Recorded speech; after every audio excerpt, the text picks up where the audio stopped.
আচ্ছা শুরু করতেছি বিসমিল্লাহ। তো বোর্ডের ভিতরে আপনারা যেটা দেখতেছেন সেটা মুদ্রাস্ফীতির একটা টপিক বা মুদ্রাস্ফীতির নাম বা চ্যাপ্টারের অধ্যায়ের নাম বলতেছি। ওকে, তো এই ক্ষেত্রে স্যার আমি শুরু করতেছি, একটু আসতেছি আমি এই ক্ষেত্রে, একটু রাইখেন। হ্যাঁ, একজন আনমিউট রাইখেন, কথা বললেন যাতে আমি বুঝি লাইনটা কানেক্টে আছে। যাই হোক স্যার, তো আজকে আমি আপনাদের দ্বিতীয় পত্রের একটা নতুন চ্যাপ্টার নিয়ে গোসেফ করব বা আলোচনা করব বা করাবো, যেটাই বলতে পারেন আপনারা। চ্যাপ্টারটার নাম কি কেউ বলতে পারবেন? বলেন চ্যাপ্টারটার নাম কি? আনি আচ্ছা, তো আজকে আমাদের চ্যাপ্টারেরটার নাম হলো গিয়ে মুদ্রাস্ফীতি, যাকে ইংরেজিতে বলা ইনফ্লেশন।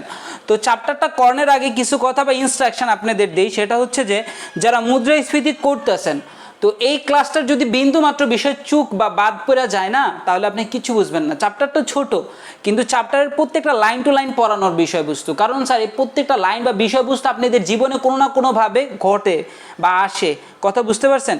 তো মুদ্রাস্ফীতি আমরা নামটা প্রায়ই শুনি, কিন্তু মুদ্রাস্ফীতি জিনিসটা কি এটা আমরা বুঝি না। তো এই জায়গায় বেসিক অনেক কিছু আছে যেটা বাস্তব জীবনেও কাজে লাগে, ইভেন আপনার পড়ালেখাও কাজে লাগবে। তো এই ক্ষেত্রে যদি আপনি মুদ্রাস্ফীতির কোনো কিছু বাদ পড়ে, তাহলে কিন্তু স্যার আপনার সমস্যা হয়ে যাবে।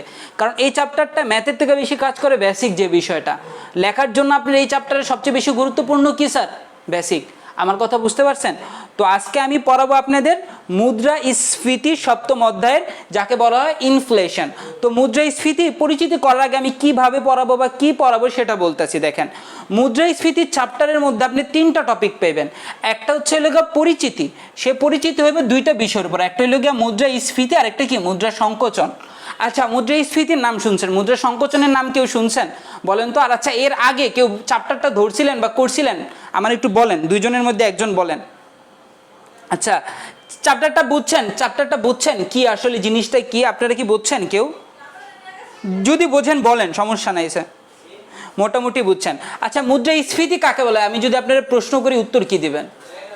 মুদ্রাস্ফীতি কি বলেন? মুদ্রাস্ফীতি, হ্যাঁ, কি কি কি আবার বলেন? অর্থের,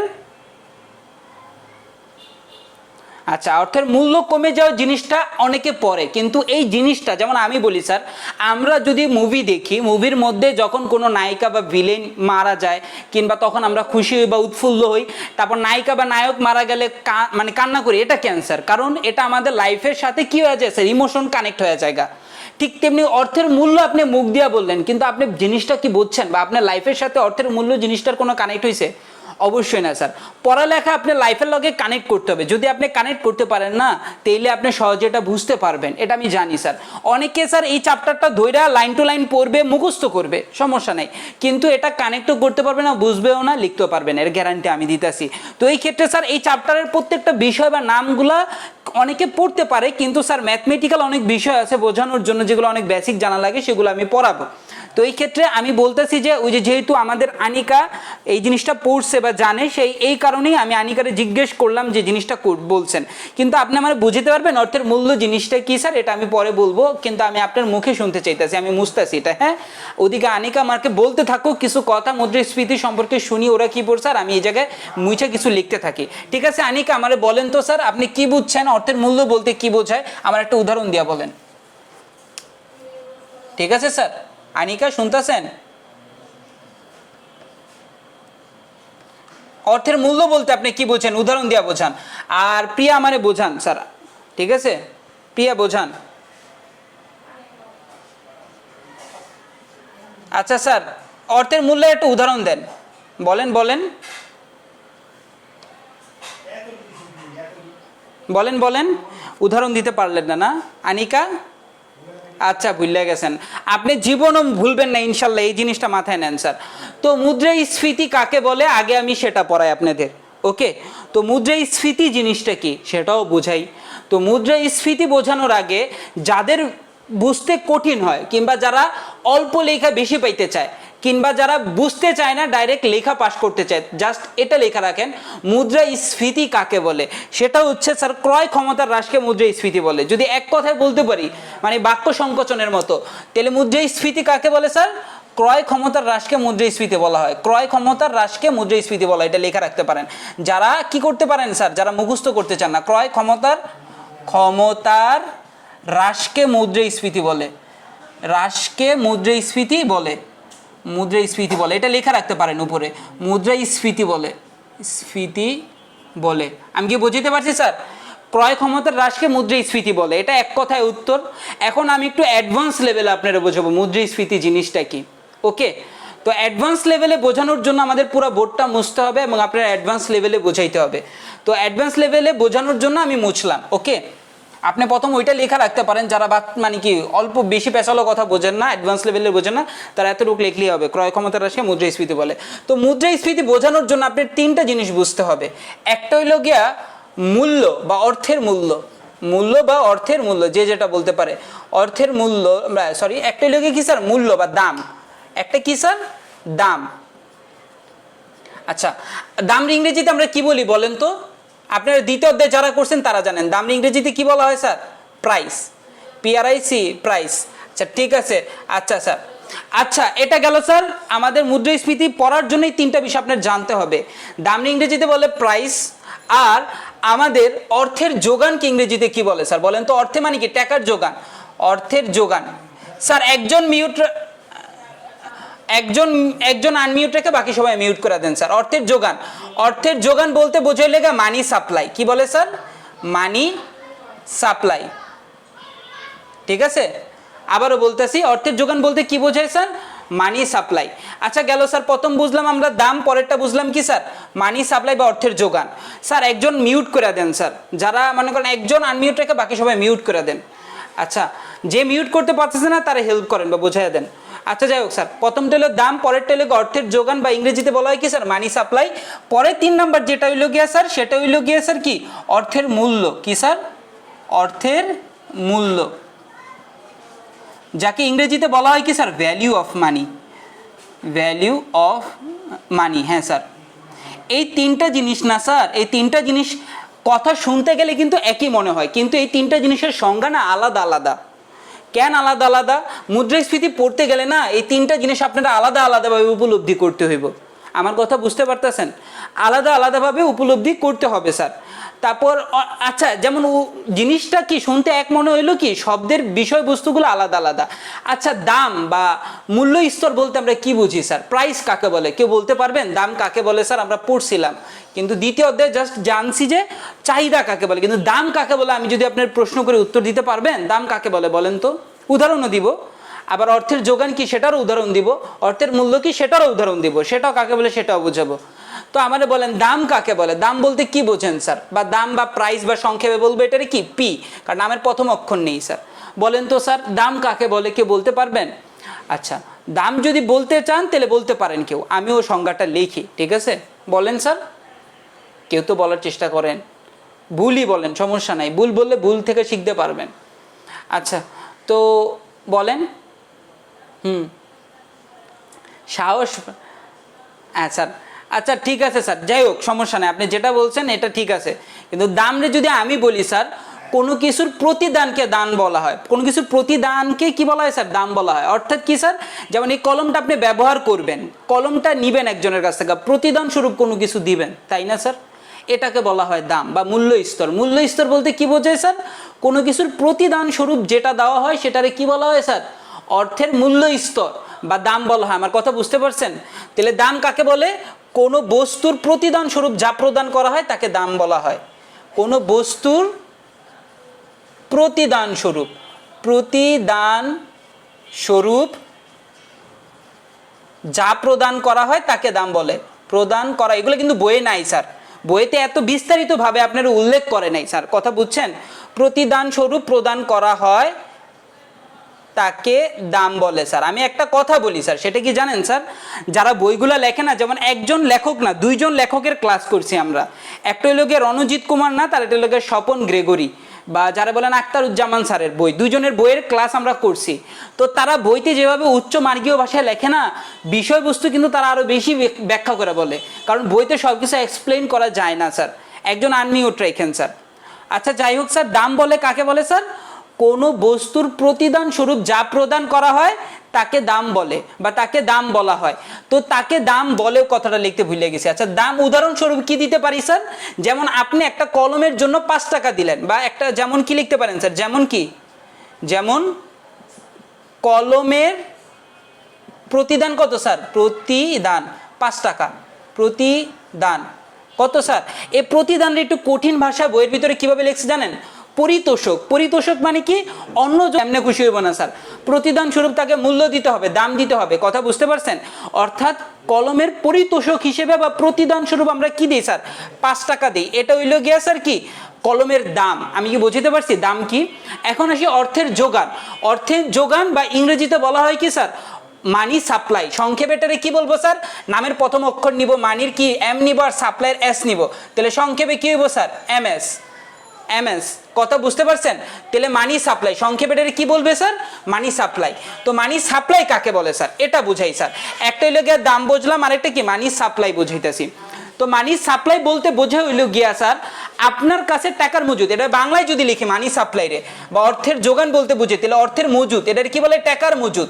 এটার যদি আমি খাস বাংলা একটা ওয়ার্ডে বুঝাইতে চাই, তাহলে কি বলবো স্যার? টাকার মজুদ। কি বলবো স্যার? টাকার মজুদ। কি বলেন স্যার? স্যার কি বলে এটারে স্যার? টাকার মজুদ। অর্থের যোগান বলতে বোঝা হইল গিয়ে টাকার মজুদ। তাহলে টাকার মজুদ কাকে বলে স্যার? যেমন আমি বলি উদাহরণ, আপনার কাছে 500 টাকা থাকা আর আপনার কাছে মজুদ করা একই কথা। মজুদ মানে কি বোঝায় স্যার? থাকা। মজুদ মানে কি স্যার? থাকা বোঝায়। মানে কি? কত টাকা হয়েছে স্যার? মানে টাকা আপনার কাছে আছে কত টাকা? 1000 টাকা। অর্থাৎ অর্থের যোগান বলতে বোঝা হইল গিয়া কাগজের পরিমাণ কত আছে আপনার কাছে। আগে কাগজ ছিল 500 টাকার একটা নোট, এখন কাগজ আছে 2টা নোট। স্যার একজন বন্ধ করেন স্যার, ওই আওয়াজটা একটু বিবৃতিকর মনে হইতেছে আমার কাছে, কথা বুঝছেন? মানে ওই যে সাউন্ড স স স স স স। যাই হোক স্যার, কাজের কথা আসি। তো টাকার মজুদ বলতে কি বোঝায় স্যার? টাকা থাকাকে বোঝায় বা কাগজের নোট কতগুলো আছে সেটা বোঝায়। অর্থাৎ টাকার মজুদ বলতে বা অর্থের যোগান বলতে বোঝায় আপনার কাছে আগে কাগজের নোট ছিল একটা, এখন কাগজের নোট আছে কয়টা? 2টা। তাহলে এটারে বলা হয় অর্থের মজুদ, অর্থের যোগান। অর্থের যোগান কাকে বলে স্যার? অর্থের মজুদকে অর্থের যোগান বলা হয়। অর্থের কি স্যার? অর্থের মজুদকে অর্থের যোগান বলা হয়। মজুদকে অর্থের যোগান বলা হয়। অর্থের যোগান বলা হয়। আমার কথা বুঝতে পারছেন স্যার? তাহলে অর্থের মজুদ হইল কি স্যার? অর্থের যোগান। উদাহরণ দিলে কি বুঝবো? যেমন কি স্যার? যেমন যেমন 500 টাকা থেকে 1000 টাকা। অর্থাৎ কি স্যার? আপনার মজুদ ছিল আগে 500 টাকার নোট 2টা, অর্থাৎ এখন কয়টা হয়েছে স্যার? নোট হয়েছে 2টা। তাহলে মজুদ কি বাড়ছে আপনার। আমার কথা বুঝতে পারছেন? তাহলে একটা বুঝলাম দাম, আরেকটা বুঝলাম অর্থের মজুদ, আরেকটা বুঝবো কি? অর্থের মূল্য। অর্থের মূল্য বলতে কি বোঝায়? এটাই হইল গিয়া মূলত আমাদের কি স্যার? এটাই মূলত আমাদের হইল গিয়া মুদ্রাস্ফীতি। অর্থের মূল্য বোঝা হইল গিয়া স্যার অর্থের ক্রয় ক্ষমতা। ক্রয় ক্ষমতা কি স্যার? যেমন আমি বলি, উদাহরণ দিলে বুঝবেন। আগে আমি 1 টাকায় একটা চকলেট পাইতাম, কথা বুঝতে পারছেন? আর ভিক্ষুকরে 1 টাকা দিলে খুশি হয়ে যেত গা। এখন ভিক্ষুকরে যদি 1 টাকা দিয়ে ভিক্ষুক আমার আরো 5 টাকা দিয়া বলে যা সুখে থাক, তার মানে কি স্যার? টাকার মূল্য কমে গেছে গা। কথা বুঝছেন? কয়দিন পর ভিক্ষুক 1 টাকা দিলে আমার ব্লাইন্ড চেকে লেখা দিব যে তোরা আমি 500 টাকা দিলাম, তুই সুখে থাক। কথা বুঝেন নাই? আর এখন যদি ভিক্ষুর কাছে কই কাকা 1 টাকা ভাঙতি নাই, বা কাকা 5 টাকা ভাঙতি নাই, বিকাশ আছে বিকাশে সেন্ড করেন, আমি তো কই আয়রা মাহবুদ বিকাশে পাঠাতে গেলে তারা 5 টাকা খরচ যাইবো গা। ভিক্ষুক অ্যাডভান্স প্রযুক্তিতে হয়ে গেছে। তার মানে কি স্যার?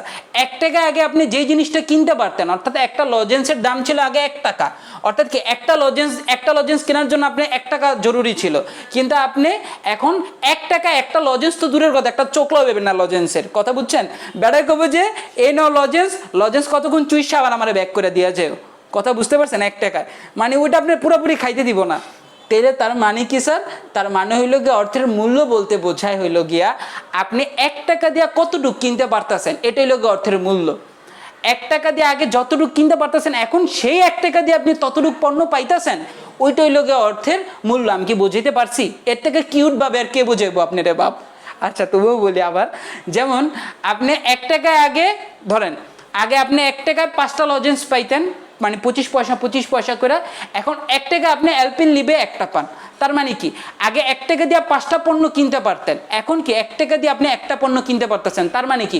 অর্থের মূল্য কি আগের থেকে বাড়ছে না কমছে? আগে 1 টাকার পরিমাণ ছিল 5টা লজেন্সের সমান, আর এখন 1 টাকা পরিমাণ একটা লজেন্সের সমান। তার মানে কি স্যার? অর্থের মূল্য কি হয়েছে স্যার? মূল্য কমছে, এটার বলো অর্থের মূল্য। তাহলে অর্থের মূল্য বলতে কি বোঝায় স্যার? অর্থের মূল্য বলতে বোঝাইল প্রতি টাকায় যতটুকু ক্রয় ক্ষমতা, সেটারে কি বলা হয় স্যার? অর্থের মূল্য। একটু পেঁচায় বললাম, সহজ ভাষায় বলতে গেলে স্যার 1 টাকায় যে পরিমাণ পণ্য ক্রয় করা যায় তাকে অর্থের মূল্য বলা হয়। তাহলে অর্থের মূল্য কাকে বলে স্যার? 1 টাকায় যে পরিমাণ ক্রয় করা যায় তাকে অর্থের মূল্য বলে, তাকে অর্থের মূল্য বলে। আমি কি বুঝাইতে পারছি স্যার? এই কিউটভাবে 3টা জিনিস বোঝাইলাম। একটা হইলো কি, এটার সংক্ষেপে কি বলবে স্যার? এমভি বা value of money, oh sorry VM, ভুল লিখছি, ভিএম বা ভ্যালু অফ ভিএম, ঠিক আছে স্যার? তো এই জায়গায় কি স্যার, প্রথমটা বললাম পি, পরেরটা বললাম এমএস, পরেরটা হলো কি ভিএম, অর্থের মূল্য বলে। আচ্ছা, অর্থের মূল্য বলে লেখা। তারপরে এই জায়গায় দেখেন আমি নিচে উদাহরণ কি লেখা রাখতে পারি, যেমন, কারণ যারা আপনারা বুঝে গেছেন কিন্তু অনেকে এই জিনিসগুলো বুঝবো না। কেন বুঝবো না জানেন স্যার? অর্থনীতি সম্পর্কে আপনার বেসিক ধারণা থাকতে পারে। বেসিক ধারণাই হচ্ছে প্রথম পত্রের 2য় অধ্যায়টা। আমার কথা বুঝতে পারছেন? তো যেমন কি স্যার, যেমন উদাহরণ হতে পারে 1 টাকায় কয়টা লজেন্স? 1 টাকা আগে পাইতেন 5টা লজেন্স, 5টা চকলেট, আর এখন পাইতেছেন 1 টাকায় কি স্যার? 1টা চকলেট। তার মানে কি স্যার, এই জায়গায় অর্থের মূল্য কমছে। কি হয়েছে স্যার? কমছে অর্থের মূল্য। আমি কি বুঝাইতে পারছি স্যার? এই 3টা জিনিস ক্লিয়ার? এটা হইল গা আপনার মুদ্রাস্ফীতির 3টা হাতিয়ার। এই 3টা জিনিস যদি আপনার ক্লিয়ার না থাকে তাহলে মুদ্রাস্ফীতি আপনি বুঝবেন না। আমি কি বুঝাইতে পারছি স্যার? 3টা জিনিস ক্লিয়ার? না বুঝলে বলেন স্যার। এখানে কি সবাই বুঝতে পারছেন? বলেন। আচ্ছা বাবা, ওইটা হইতে পারে তোমার সমস্যা, কিন্তু সবার যদি সমস্যা তাহলে আমারে জানাও, তাহলে বুঝবে যে এটা আমার থেকে সমস্যা। কথা বুঝতে পারছো? হইতে পারে তুমি দূরত্বে আসো দেখা আচ্ছা আচ্ছা আচ্ছা আচ্ছা, ঠিক আছে বাবা, আমি একটু দেখতেছি। হ্যাঁ, এখন কি ক্লিয়ার? একটু দেখো তো, এখন কি ক্লিয়ার? একটু বলো আমারে। আচ্ছা ঠিক আছে স্যার। তো ওই যে মূল কথা হইল গিয়া কি স্যার জানেন, আমার ক্যামেরা যেটা আছে ওইটাতে রেকর্ড হইতেছে ক্লিয়ার, কিন্তু এই ক্যামেরার জিনিসটা হইল গিয়া যে এটার যে ফোকাস বিষয়টা, ওই ফোকাসটা একটা জায়গায় ধরে রাখা যায় না, কারণ এটা হইল অন স্ক্রিন ভিডিও। তো এই জায়গায় যখন আমি সামনে আসি ক্যামেরার তখন ও ঘোলা করে ফেলে, কারণ কি ফোকাসটা কোন জায়গায় ধরবে এটা বোঝে না। কিন্তু আবার আমি সরে গেলে তখন আমার বোর্ডের ভিতরে ফোকাস দিতে পারে। যাই হোক, এটা তো আর অনলাইন ক্লাস না, আইসিডির ক্লাস না, নাহলে এটা আবার বুঝাইতাম। যাই হোক স্যার, আমার কি কথা বুঝতে পারছেন? এই 3টা বিষয় কি ক্লিয়ার স্যার? দাম, অর্থের যোগান, অর্থের মূল্য, তাহলে আপনি মুদ্রাস্ফীতি সহজে বুঝতে পারবেন। আমার কথা বুঝতেছেন? আচ্ছা, তো আমি এগুলা মুছলাম, আপনারা চাইলে স্ক্রিনশট নিতে পারেন, স্ক্রিনশট নিতে পারেন। ওকে, পোলাপাইনের এত কিউটনেস দেখলে আমি না মানে আমার ভিতর থেকে একটা চিক করায়, আমি ছোটবেলায় কি করলাম। আচ্ছা যাই হোক স্যার, কাজের কথাই, আমি তো এত কিউট আসছিলাম না। আচ্ছা যাই হোক স্যার, কাজের কথায় আসি স্যার। এখন আমি পড়ার ভিতরে চলে যেতেছি আস্তে আস্তে, সমস্যা নাই, অ্যাডভান্স লেভেলে যেতেছি। তো এখন মুদ্রাস্ফীতির জন্য আমরা কি কি পাইলাম বলেন তো স্যার? একটা পাইলাম দাম স্তর বা দাম বা মূল্য স্তর, যেটা বলে পি। আরেকটা পাইলাম কি স্যার, খেয়াল করেন স্যার, আরেকটারে পাইলাম হইল গিয়ে ভিএম, অর্থাৎ কি, অর্থের কি বুঝাইতেছি স্যার, বুঝতেছেন? অর্থের মূল্য। আরেকটা কি পাইছি বলেন তো স্যার? মানি সাপ্লাই বা অর্থের যোগান। আমার কথা বুঝছেন স্যার? এখন স্যার খেয়াল করেন, মুদ্রাস্ফীতি বলতে কি বোঝায় জানেন? একটু এখন কঠিন ভাষায় বা অ্যাডভান্স ভাষায় বলি। কোনো একটা সময়ে যদি খেয়াল করেন, কোনো একটা সময়ে যদি টাকার যোগান বাড়ে, আমি চিহ্ন দিয়ে বলতেছি, কোনো একটা সময় যদি টাকার যোগান কি হয় স্যার, বাড়ে, মানে মানুষের কাছে টাকা বেড়ে গেছে গা। তার মানে কি, আমার কথা বুঝতে পারছেন? কোনো একটা সময় যদি টাকার যোগান বাড়ে, আমি একটু এই জায়গায় যাই স্যার, খেয়াল করেন, এই জায়গায় লিখি স্যার, সিরিয়ালি লিখি স্যার, পরবর্তীতে গ্যাঞ্জাম লিখে যাবো। কোনো একটা সময় যদি টাকার যোগান বাড়ে আর মানুষের দাম বৃদ্ধি পায়, পণ্যদ্রব্যের কি হয় স্যার, দাম বাড়ে। আর যদি অর্থের মূল্য হ্রাস পায় কি, বর্তমানে যেটা চলতেছে স্যার, জিনিসপত্র দাম বাড়ছে আর মানুষের কাছে টাকাও বাড়ছে, কিন্তু স্যার কি আমরা আগে যেই অল্প টাকায় বেশি জিনিস কিনতে পারতাম এখন আর সেই পরিমাণ কিনতে পারি স্যার? কিনতে পারি না। আমার কথা বুঝতে পারতেছেন স্যার? অর্থাৎ কি স্যার, মূল্য হ্রাস পাবে, মূল্য কমে যাবে, তাহলে ওই অবস্থায় মুদ্রাস্ফীতি বলে। অর্থাৎ কি স্যার, আগে আমরা যেই পরিমাণ টাকায় যেই পরিমাণ পণ্য কিনতে পারতাম, এখন আমরা সেম টাকায় কম পরিমাণ পণ্য পাইতেছি। যেমন আগে আমরা 5 কেজি বা 1 কেজি আটা কিনতাম 20 টাকা কেজি করে, কিন্তু এখন মানুষের কাছে টাকাও বাড়ছে, আটার দাম 45 টাকা হয়েছে। তার মানে কি স্যার, আগে আমরা যেই জায়গায় 45 টাকা দিয়ে 2 কেজি আটা পাইতাম, সেই জায়গায় আমরা 45 টাকা দিয়ে 1 কেজি আটা পাইতেছি। অর্থাৎ কি স্যার, মানুষের কাছে টাকাও বাড়ছে, পণ্যদ্রব্যের দামও বাড়ছে, কিন্তু কি হয়েছে স্যার, অর্থের মূল্য কমে গেছে। অর্থাৎ আগে আমরা যে পরিমাণ মূল্য জিনিস পাইতাম সেই মূল্যের জিনিস পাইতেছি না। তাহলে এই অবস্থায় বলবে মুদ্রাস্ফীতি। মুদ্রাস্ফীতি কাকে বলে স্যার? কোনো একটা নির্দিষ্ট সময়ে অর্থের যোগান বৃদ্ধি পাইলে, অর্থের দাম বৃদ্ধি পাইলে, কিন্তু অর্থের মূল্য যদি কমে যায় তখন তাকে মুদ্রাস্ফীতি বলে। আমি কি বুঝতে পারতেছি?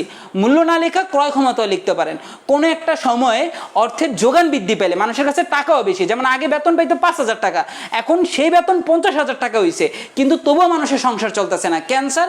কারণ স্যার মানুষের টাকাও বাড়ছে, জিনিসপত্রের দামও বাড়ছে, কিন্তু কমে গেছে কি স্যার, জিনিসপত্রের কেনার মূল্য। অর্থাৎ আগে আমি যে পরিমাণ কিনতে পারতাম সেই পরিমাণ কিনতে পারতাছি না। তাই বর্তমান অবস্থায় কি বলা হবে স্যার? মুদ্রাস্ফীতি বলা হবে। আমি কি বুঝতে পারছি? না বুঝলে বলেন। মুদ্রাস্ফীতি কাকে বলে স্যার? মুদ্রাস্ফীতি কাকে বলে স্যার? তাহলে এই জায়গায় মূল যে বিষয়টা, সামনে গেলে এই 3টা জিনিসই কাজে লাগবে, কিন্তু এই জিনিসটা খেয়াল করবেন যে যখন দাম বাড়বে, অর্থাৎ কোন বিষয়টা খেয়ালের বিষয়বস্তু, দাম বাড়ছে কোন জায়গায়, দাম বাড়া মানে কমন যে জিনিসটা আপনার কাজে লাগবে সামনে, সেটা হচ্ছে দাম বাড়া মানেই মুদ্রাস্ফীতি। দাম বাড়া মানেই কি স্যার? মুদ্রাস্ফীতি। আপনি মূল্যটাও কাজে লাগে, আমার কথা বুঝতে পারতেছেন, এবং অর্থের যোগানটাও কাজে লাগে, কিন্তু স্যার সব জায়গায় সবচেয়ে খেয়ালযোগ্য যে বিষয়টা সেটা হলো দাম কোন জায়গায় বাড়ছে। দাম যে জায়গায় বাড়বে সেই জায়গায় মুদ্রাস্ফীতিটা কাজ করবে, কারণ দামের ক্ষেত্রে দাম বাড়লে সব জায়গায় মুদ্রাস্ফীতির কমন যে বিষয়টা সেটা কি, দাম বাড়ে। তাহলে মুদ্রাস্ফীতি কাকে বলে যদি আমি একটু অ্যাডভান্স বা প্রোভাবে বলতে চাই, কোনো একটি স্থানে বা কোনো একটি সময়, কোনো স্থানে নির্দিষ্ট সময়, কোনো স্থানে, আবারও বলি, কোনো স্থানে নির্দিষ্ট সময়, আমি কি বুঝাইতে পারতেছি স্যার? নির্দিষ্ট সময়, কোন স্থানে নির্দিষ্ট সময় কি কি স্যার? 3টা জিনিস পাইছি। অর্থের যোগান বৃদ্ধি পেলে, খেয়াল করেন আমি লেখাও রাখছি এই জায়গায়, অর্থের যোগান বৃদ্ধি পেলে কি স্যার? কোন একটি স্থানে নির্দিষ্ট সময় অর্থের যোগান বৃদ্ধি পেলে, অর্থের যোগান বৃদ্ধি পেলে যদি অর্থের যোগান বৃদ্ধি পেলে, আরেকটা কি স্যার? দামও যদি বৃদ্ধি পায়, বা আপনি এভাবে লিখতে পারেন, কোনো একটি স্থানে নির্দিষ্ট সময় অর্থের যোগান ও দাম বৃদ্ধি পেলে, অর্থের যোগান ও দাম বৃদ্ধি পেলে, এই জায়গায় 2টা জিনিস একলগে লেখা রাখতে পারেন, অর্থের যোগান ও দাম বৃদ্ধি পেলে যদি মূল্য হ্রাস পায়, যদি অর্থের মূল্য হ্রাস পায়, অর্থের মূল্য হ্রাস পায়, তাকে কি বলে স্যার? তাকে মুদ্রাস্ফীতি বলে। মুদ্রাস্ফীতি, আমার অনেক বানান ভুল হয়, এটা একটু খেয়াল রাখেন, মুদ্রাস্ফীতি বলে। তাহলে মুদ্রাস্ফীতি কাকে বলে বুঝতে পারছি স্যার? কোনো স্থানে নির্দিষ্ট সময়ে অর্থের যোগান ও দাম বৃদ্ধি পেলে যদি অর্থের মূল্য হ্রাস পায় তাকে মুদ্রাস্ফীতি বলে। Clear sir? মুদ্রাস্ফীতি কাকে বলে? এর থেকে ভাইঙ্গা চুইরা বিশ্লেষণ করে আর কে বোঝাবে আপনাকে? আমি কি বুঝতে পারছি স্যার? ক্লিয়ার? আচ্ছা স্যার, তাহলে মুদ্রাস্ফীতি বুঝাইলাম। এখন এই মুদ্রাস্ফীতিটার একটা চিত্র আছে, চিত্রটা আমি একটু এক্সপ্লেন করি এই জায়গায়। খেয়াল করেন স্যার, আমারে বলেন তো স্যার, আচ্ছা চাহিদা রেখা কেমন হয় স্যার? চাহিদা রেখা কি উপর দিক থেকে কই যায় স্যার? নিচের দিকে, আমরা জানি, তাই না স্যার? চাহিদা রেখা কি উপর দিক থেকে কই যায় স্যার? নিচের দিকে, এটা তো আমরা জানি। আর যোগান রেখা যদি স্থির হয়ে যায়, এখন বলবেন ভাই এখানে যোগান স্থির মানে কি? আমরা জানি যোগান রেখা কেমন হয় স্যার, বলেন তো? আমরা জানি যোগান রেখা এই জায়গায় কেমন হয় স্যার? যোগান রেখা হইল কি উপর, নিচের দিক থেকে উপরের দিকে, যেটা বলে সাপ্লাই, তাই না স্যার? কিন্তু দেখেন, আচ্ছা হ্যাঁ স্যার, তো চাহিদা স্থির মানে কি স্যার? চাহিদা স্থির মানে চাহিদা রেখা এই জায়গার বাড়বেও না কমবেও না, এটা বলে চাহিদা স্থির। কিন্তু যোগান যদি স্থির হয়ে যায় তখন যোগান রেখাটা লম্বালম্বি খাড়া হয়ে যায়। আমার কথা বুঝতে পারছেন? অর্থাৎ যোগান রেখা কেমন হয়? যেমন, তো একটা জিনিস চিন্তা করেন, কোনো একটা নির্দিষ্ট সময় যোগান স্থির, যোগান বাড়েও নাই কমেও নাই, কথা বুঝতে পারছেন? চিত্র আমি বুঝাইতেছি, উদাহরণ দেওয়া বলবো, সমস্যা নাই, কারণ প্রত্যেকটা জিনিস, কারণ প্রমোদ চৌধুরী নামের একজন রাইটার ছিল, সে বলছে কঠিন থেকে কঠিন জিনিস বোঝানো যায় কিসের মাধ্যমে স্যার? উদাহরণের মাধ্যমে। তো আমি এই জিনিসটা চিত্রে বোঝাবো প্লাস উদাহরণ দিব যাতে সহজে বোঝেন। তো দেখেন, প্রথম চাহিদা রেখা ছিল D1, মানে কি D1, খেয়াল করেন স্যার, যোগান তখন স্থির, অর্থাৎ যোগান কি স্যার? স্থির, যোগান বাড়েও নাই কমেও নাই, আমার কথা বুঝছেন? তো প্রথম বিন্দু থেকে যদি দ্বিতীয় বিন্দু অর্থাৎ চাহিদা বাড়ে, চাহিদা বাড়লে কোন দিকে যায়? উপর দিকে, এটা আমরা জানি স্যার। চাহিদা রেখা বাড়লে কই যায়? উপরে। আর চাহিদা রেখা কমলে কই যায়? নিচের দিকে। তাহলে দেখেন স্যার, চাহিদা বাড়ছে, চাহিদা রেখা প্রথম ছিল D1, কিন্তু বাড়ার কারণে চাহিদা রেখা উপর দিকে গেছে স্যার, তাহলে কি হয়েছে স্যার? D2। আমার কথা বুঝছেন স্যার? D1 থেকে কি হয়েছে স্যার D2, আর উপরে থাকে কি স্যার? উপরে থাকে দাম, উপরে থাকে কি স্যার? দাম। আমি উদাহরণ দিলে পুরো বিষয়টা ক্লিয়ার হয়ে যাবে। তাহলে দেখেন স্যার, একটু খেয়াল করেন, দাম একটু খেয়াল করেন, বোঝেন তো। প্রথম দ্রব্যের দাম ছিল D1 বিন্দুতে কত টাকা ছিল? ধরেন 5 টাকা, কিন্তু দ্রব্যের দাম হয়ে গেছে কত স্যার? 10 টাকা। অর্থাৎ কি স্যার, এই জায়গায় দেখেন তো কোন বিষয়টা বিবেচ্য স্যার? চাহিদা বাড়ছে, চাহিদা বাড়ার কারণে কি বাড়ছে স্যার? দাম বৃদ্ধি পাইছে। আমি কি বলছি স্যার? মুদ্রাস্ফীতির প্রধান রিজন কি স্যার? দাম বাড়া। প্রধান রিজন কি স্যার? দাম বাড়া। যেই জায়গায় দাম বাড়তে দেখবেন সেই জায়গায় এটারে কি বলবেন স্যার? মুদ্রাস্ফীতি। অর্থাৎ চাহিদা বৃদ্ধির কারণে কি হয়েছে স্যার? দাম বৃদ্ধি হয়েছে। আর দাম বাড়ার কারণে যেটা হয়, সৃষ্টি হয়, সেটারে বলে কি স্যার? মুদ্রাস্ফীতি বলা হয়। অর্থাৎ এটা মুদ্রাস্ফীতির একটা চিত্র, জানি অনেকের মাথায় ঢোকে নাই। এই জিনিসটা একটা উদাহরণ দিলে কট করে বুঝে যাবেন। তো এই উদাহরণটি একটু পরে বইলা একটু বলি স্যার। মুদ্রাস্ফীতি করতে গেলে এই চিত্রটা সবচেয়ে বেশি ব্যবহৃত হয়, এই কথাটা বললাম। আর এই চিত্রটা আরও 2টা জায়গায় ব্যবহৃত আপনাদের বইতে, কিন্তু সিলেবাসে আপনাদের উল্লেখ করে নেই। একটা হইল গিয়ে নিম খাজনা, অর্থাৎ খাজনা, প্রথম পত্রের খাজনা চ্যাপ্টারে বোঝায় এটা। আরেকটা এই চিত্রটা দিয়ে স্যার এক্সপ্লেন করে বা আপনার ব্যাখ্যা করে। একটা বোঝায় কি স্যার? নিম খাজনা। আর একটারে বোঝাইলো মানে কি? জমির যোগান বলতে এরকম বোঝায়। যাই হোক স্যার, তো যেই 2টা জিনিস আছে, এই 2টা জিনিস আপনাদের সিলেবাসে নাই, কিন্তু প্রকৃতপক্ষে মুদ্রাস্ফীতির চিত্র এটা শুধু না, এটা আরও 2টা জিনিসের চিত্র, বিষয়বস্তুর চিত্র, যেটা আপনাদের সিলেবাসে থাকলে বোঝাইতাম। এখন আমি উদাহরণে দিই। উদাহরণটা কি স্যার? ধরেন বাংলাদেশে, যদিও জমির ক্ষেত্রে বিষয়টা খাটে না, তবু জমির ক্ষেত্রে উদাহরণটা দেই কেন? কারণ জমির কথাটা বললে মাথায় ঢুকবে। ধরেন বাংলাদেশে জমির আয়তন আছে কত? 1,47,570 কিলোমিটার, তাই না স্যার? আমার কথা শুনতেছেন? আচ্ছা স্যার, আচ্ছা আমারে বলেন তো, জমির যোগান বা জমি যতটুক আছে, জমি কি আরো বাড়াইতে পারবেন? আপনি কি বঙ্গোপসাগরে মাটি হালায় জমি বড় করবেন? না আপনি আবার আরেক দেশের লগে যুদ্ধ করে জায়গা বাড়াইবেন? অর্থাৎ বাংলাদেশে জমির পরিমাণ 1,47,570 বর্গ কিলোমিটার। আমার কথা বুঝছেন? তো এখন দেখেন বাংলাদেশের ধরেন চাহিদা কত মানুষের? ধরেন 10 লাখ মানুষ বা 10 কোটি মানুষের তখন ছিল। অর্থাৎ প্রথম দিকে 10 কোটি মানুষের সেই মানে কি 1,47,570 বর্গ কিলোমিটার জমি 5 কোটি টাকা দিয়ে কিনতো। আমার কথা বুঝতে পারতেছেন? অর্থাৎ জমি স্থির, জমি চাইলেও বাড়াইতে পারুন না। কিন্তু মানুষের জনগণ আগে ছিল 10 কোটি, মানে D1 মানে কি 10 কোটি। আমি বুঝাইতেছি কি স্যার? D1 মানে কি বুঝাইতেছে? জনসংখ্যা প্রথম ছিল ধরেন 10 কোটি। আমার কথা বুঝছেন? কিন্তু জমি স্থির, জমি চাইলেই কি আর বাড়াইতে পারবেন না। জমি কি হয়ে গেছে স্যার? স্থির হয়ে গেছে। এখন আমার কথা বোঝেন স্যার, প্রথম 10 কোটি জনগণ জমি কিনতো কত স্যার? খেয়াল করেন, 5 কোটি টাকা দেওয়া অথবা 5 লাখ টাকা দেওয়া, যেটাই বলতে পারেন আপনি সহজে বোঝার জন্য। কিন্তু যখন জনগণ বাইরে যাব তখন মানে কি তাদের চাহিদা বেড়ে যাবো গা। অর্থাৎ দেখেন, প্রথম জনগণ ছিল 10 কোটি, তাই জনগণের 5 লাখ টাকা দেওয়া জমি কিনতো। আর জমি ছিল স্থির, জমি চাইলেও বাড়াইতে পারবেন না বাংলাদেশের আয়তন। কিন্তু যখন জনগণের মাত্রা বাইরে যাবো গা, মানে বর্তমান অবস্থা 20 কোটি জনগণ হয়ে গেল গা, তার মানে কি স্যার? জনগণ বাড়ছে, জনগণের চাহিদা বাড়ছে, তার মানে কি জমি বাড়াইতে পারবেন আপনি? আমারে বলেন, জমি কোনোদিন বাড়ানো সম্ভব? বাড়ানো সম্ভব না। আয়তন যা আছে তাই আছে, কিন্তু জমির যেহেতু চাহিদা বাইরে গেছে গা, জমির কি বাড়ছে স্যার? জনগণও বাড়ছে প্লাস চাহিদা বাড়ছে। তাই চাহিদা বাড়ার কারণে স্যার, যেহেতু জায়গা বাড়াইতে পারবো না, সেহেতু দাম বৃদ্ধি পেয়েছে। আমার কথা বুঝছেন স্যার? এটারে বলে হইল গিয়ে মুদ্রাস্ফীতি। অর্থাৎ চাহিদা বাড়ছে, কিন্তু কি স্যার? চাহিদা অনুযায়ী সম্পদ নাই। আর এই চাহিদা বৃদ্ধির কারণে কি স্যার? জিনিসপত্রের দাম বেড়ে যায়। তখন দাম বাড়লেও যারা গরিব মানুষ তারা কিনতে পারে না আগের মতন। আপনি চাইলেও গরিব, কিন্তু আপনি কি কিনতে পারবেন? কোটিপতি বড় লোকেরা কিনতে পারবে, কিন্তু সবার মুখে খাওয়ান দিতে পারবো না দেখেই জিনিসপত্রের দাম বাড়ায় দেয়, যাতে সবাই কি করে স্যার? নিজের চাহিদাটা কমায় ফেলতে পারে। দাম যদি 5 লাখ থাকতো তাহলে সবাই কিনতে চাইতো। যেমন আগে স্যার 5 লাখ টাকা মানে কি অনেক বড় একটা বিষয় ছিল, সবাই কিনতে পারতো না। এখন 5 লাখ বললে ভিক্ষুকও কিনতে পারবে জমি। তো কি করছে? জমির দাম বাড়ায় দিছে। জমির দাম কত হয়ে গেছে গা? ধরেন 10 লাখ টাকা। এখন 10 লাখ টাকা সবাই কিনতে পারবে না। যারা আগে 5 লাখ টাকা দিয়ে কিনতে পারছে তারা এখন 10 লাখ টাকা দিয়ে কিনতে পারবে, কারণ তারা এখন রিচ হয়েছে। অর্থাৎ কি স্যার? জিনিসপত্রের চাহিদা বৃদ্ধির কারণে দাম বাইরে যেতে পারে। আর দাম বৃদ্ধির কারণে কি হয় স্যার? মুদ্রাস্ফীতির সৃষ্টি হয়। অর্থাৎ এই চিত্রটা মানে বুঝছেন? যোগান স্থির থাকার কারণে যদি চাহিদা বৃদ্ধি পায়, এর কারণে যদি দাম বাইরে যায়, তখন যে মুদ্রাস্ফীতির সৃষ্টি হয়, এটারই বলে প্রকৃত মুদ্রাস্ফীতি। আমি কি বুঝতে পারছি স্যার?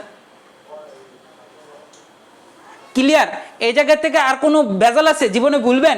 এটা হলো মুদ্রাস্ফীতির মূল মানে মূল চিত্র। মূল চিত্র হলো কি? চাহিদা বৃদ্ধির কারণে মুদ্রাস্ফীতির দাম বাড়ে। আমি বলছি না সচরাচর কি দেখা যায়? মুদ্রাস্ফীতির দাম বৃদ্ধিটা দেখা যায়। অর্থাৎ দাম বাড়ার কারণে মুদ্রাস্ফীতির সৃষ্টি হয়। Clear sir? মুদ্রাস্ফীতি ডান? আমি কি বোঝাইতে পারছি মুদ্রাস্ফীতি কাকে বলে? ভাই আমি একটু বোঝাইতে দেরি করি, একটু দেরি করে বোঝাই, একটু ভঙ্গিমা আকার কথাবার্তি অনর্থক কথা দিয়ে বুঝাই, কিন্তু আমি অ্যাপ্রোপ্রিয়েট বোঝানোর চেষ্টা করি, জীবনও যাতে না বলেন আমি এমনভাবে বোঝাইতে চাই। কথা বুঝছেন? মানে আমার পড়ার কোয়ান্টিটি কম, মানে কি দুধ কম খান কিন্তু কি ঘন খান, কোয়ালিটিফুল খান। আমার পড়ার কোয়ান্টিটি কম কিন্তু কি স্যার কোয়ালিটিফুল পড়া। স্যার যে কোনো মুহূর্তে কাইটা যেতে পারে, স্যার কাইটা গেলে পরবর্তীতে আবার রিজয়েন হয়েন, কারণ 40 মিনিটের কাছাকাছি হয়ে যেতেছে। কে জানে আমার মেসেজ দিতেছে, কেউ কি বুঝতেছে না, না বুঝলে আমার ডাইরেক্ট প্রশ্ন করেন, কারণ আমার হাতে মোবাইলটা নাই। আমার কথা বোঝেন নাই স্যার? আমি যে আপনার মেসেজটা দেখে রিপ্লাই দিব ব্যাপারটা এমন কোনো দিনই সম্ভব না। আমি কি বোঝাইতে পারছি বাপ? আচ্ছা ঠিক আছে স্যার, আমার কানে হেডফোন আছে, আপনারা প্রশ্ন আনমিউট করে প্রশ্ন করলে আমি বুঝবো।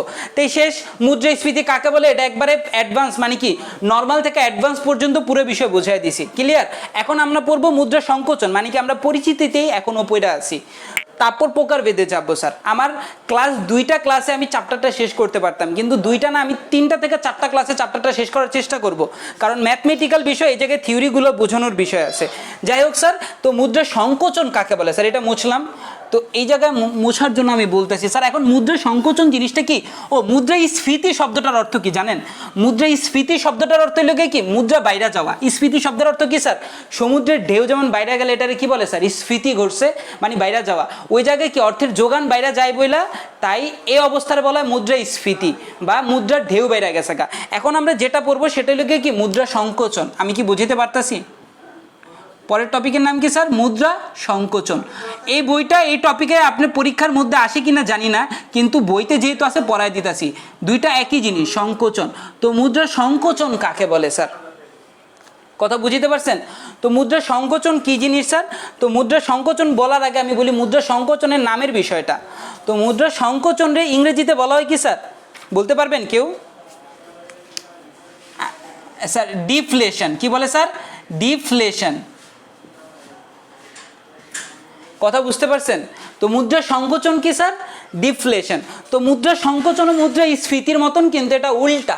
কেমন উল্টা স্যার আমি বলি স্যার, একটু খেয়াল করেন। এটা কোন জায়গায় ঘটে সেটাও বোঝায় বলবো, প্যারা নাই, চিলভাবে বোঝেন, সমস্যা নাই স্যার। আমার একটা না 2টা ক্লাসে বোঝেন, কিন্তু বোঝেন, সমস্যা নাই। তো এই জায়গায় দেখেন মুদ্রা সংকোচন জিনিসটা কি। প্রথম হইল গিয়ে আমি কি বলছিলাম স্যার? প্রথম বলছিলাম হইল গিয়ে কি অর্থের যোগান বা মানি সাপ্লাই, কথা বুঝছেন? পরে বলছিলাম কি দাম, ওই যে আগের মতন স্যার। পরে বলছিলাম কি স্যার? মানুষের অর্থের মূল্য। এখন উল্টা জিনিসটা ঘটবে। মুদ্রা সংকোচন মানে কি স্যার? কোনো একটি নির্দিষ্ট সময় মানুষের কাছে টাকা কমে গেলে, উদাহরণ দিলে জিনিসটা বুঝবেন, ক্লিয়ার?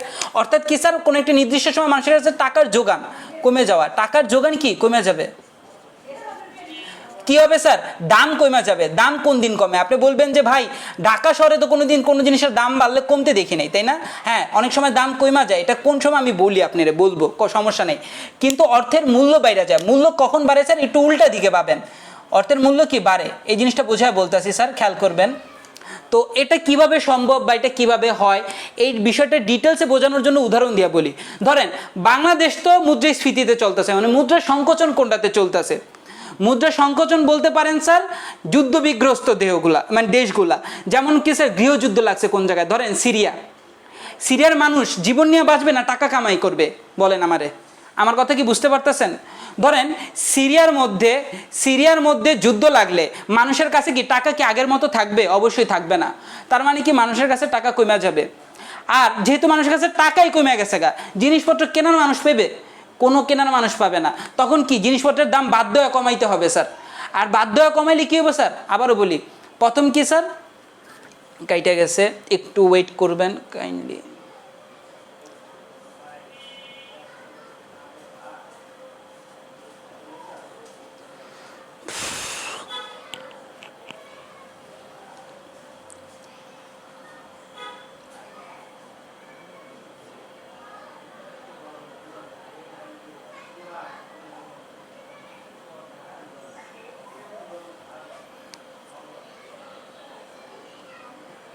আসসালামু আলাইকুম, আপনারা আশা করি ক্লাস অ্যাটেন্ড করতেছেন। স্যার কানেক্ট হয়েছে?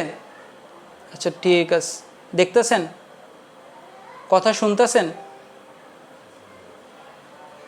আচ্ছা ঠিক আছে ভাই, ওই যে আমি বললাম না 40 মিনিট পরে এটা অটোমেটিকলি কাইটা যায়। আর সবাই আসছে, একটু লাইনে আছি তো বুঝতেই পারতেছেন। আচ্ছা প্রিয়া কথা কস না কেন, শরম লাগতেছে? যাই হোক স্যার, হয়তো বা আছে ভিজি অন্য জায়গায়। দেখি স্যার আমার কথা কি বুঝতে পারছেন? আনিকা কি আসছে একটু খেয়াল করেন তো, আনিকা আসছে? না আসলে একটু ওরা আসছে বললেন, আজকে তহিদুলের খোঁজ নেই। যাই হোক স্যার, সবাই আছে, সবাই পড়া আবার শুরু করতেছি। তো মুদ্রা সংকোচন কি স্যার? আমি যদি মুদ্রা সংকোচনের কথা বলি, যেমন উদাহরণ দিয়েছিলাম আমরা সিরিয়ার কথা, সিরিয়ার কথা মনে আছে? সিরিয়ার মানুষের কি টাকার মজুদ কমে গেছে। টাকার মজুদ কমে গেছে কেন? কারণ ওই জায়গায় যুদ্ধ বিগ্রহ লাগে, জায়গায় জায়গায় কী হয় স্যার, যুদ্ধ লাগে। আমার কথা বুঝতে পারতেছেন? যুদ্ধ লাগার কারণে কি স্যার, মানুষের কাছে সেই পরিমাণ টাকাটা নাই। বুঝতে পারছি স্যার? পরবর্তীতে কি স্যার, মানুষের কাছে টাকা নেই, প্লাস মানুষের কি জিনিসপত্র কিনতেই পারতেছে না। তখন যারা বিক্রেতা আছে তারা যদি নাই বেচতে পারে তাহলে তারা তো আর টাকা পাবে না।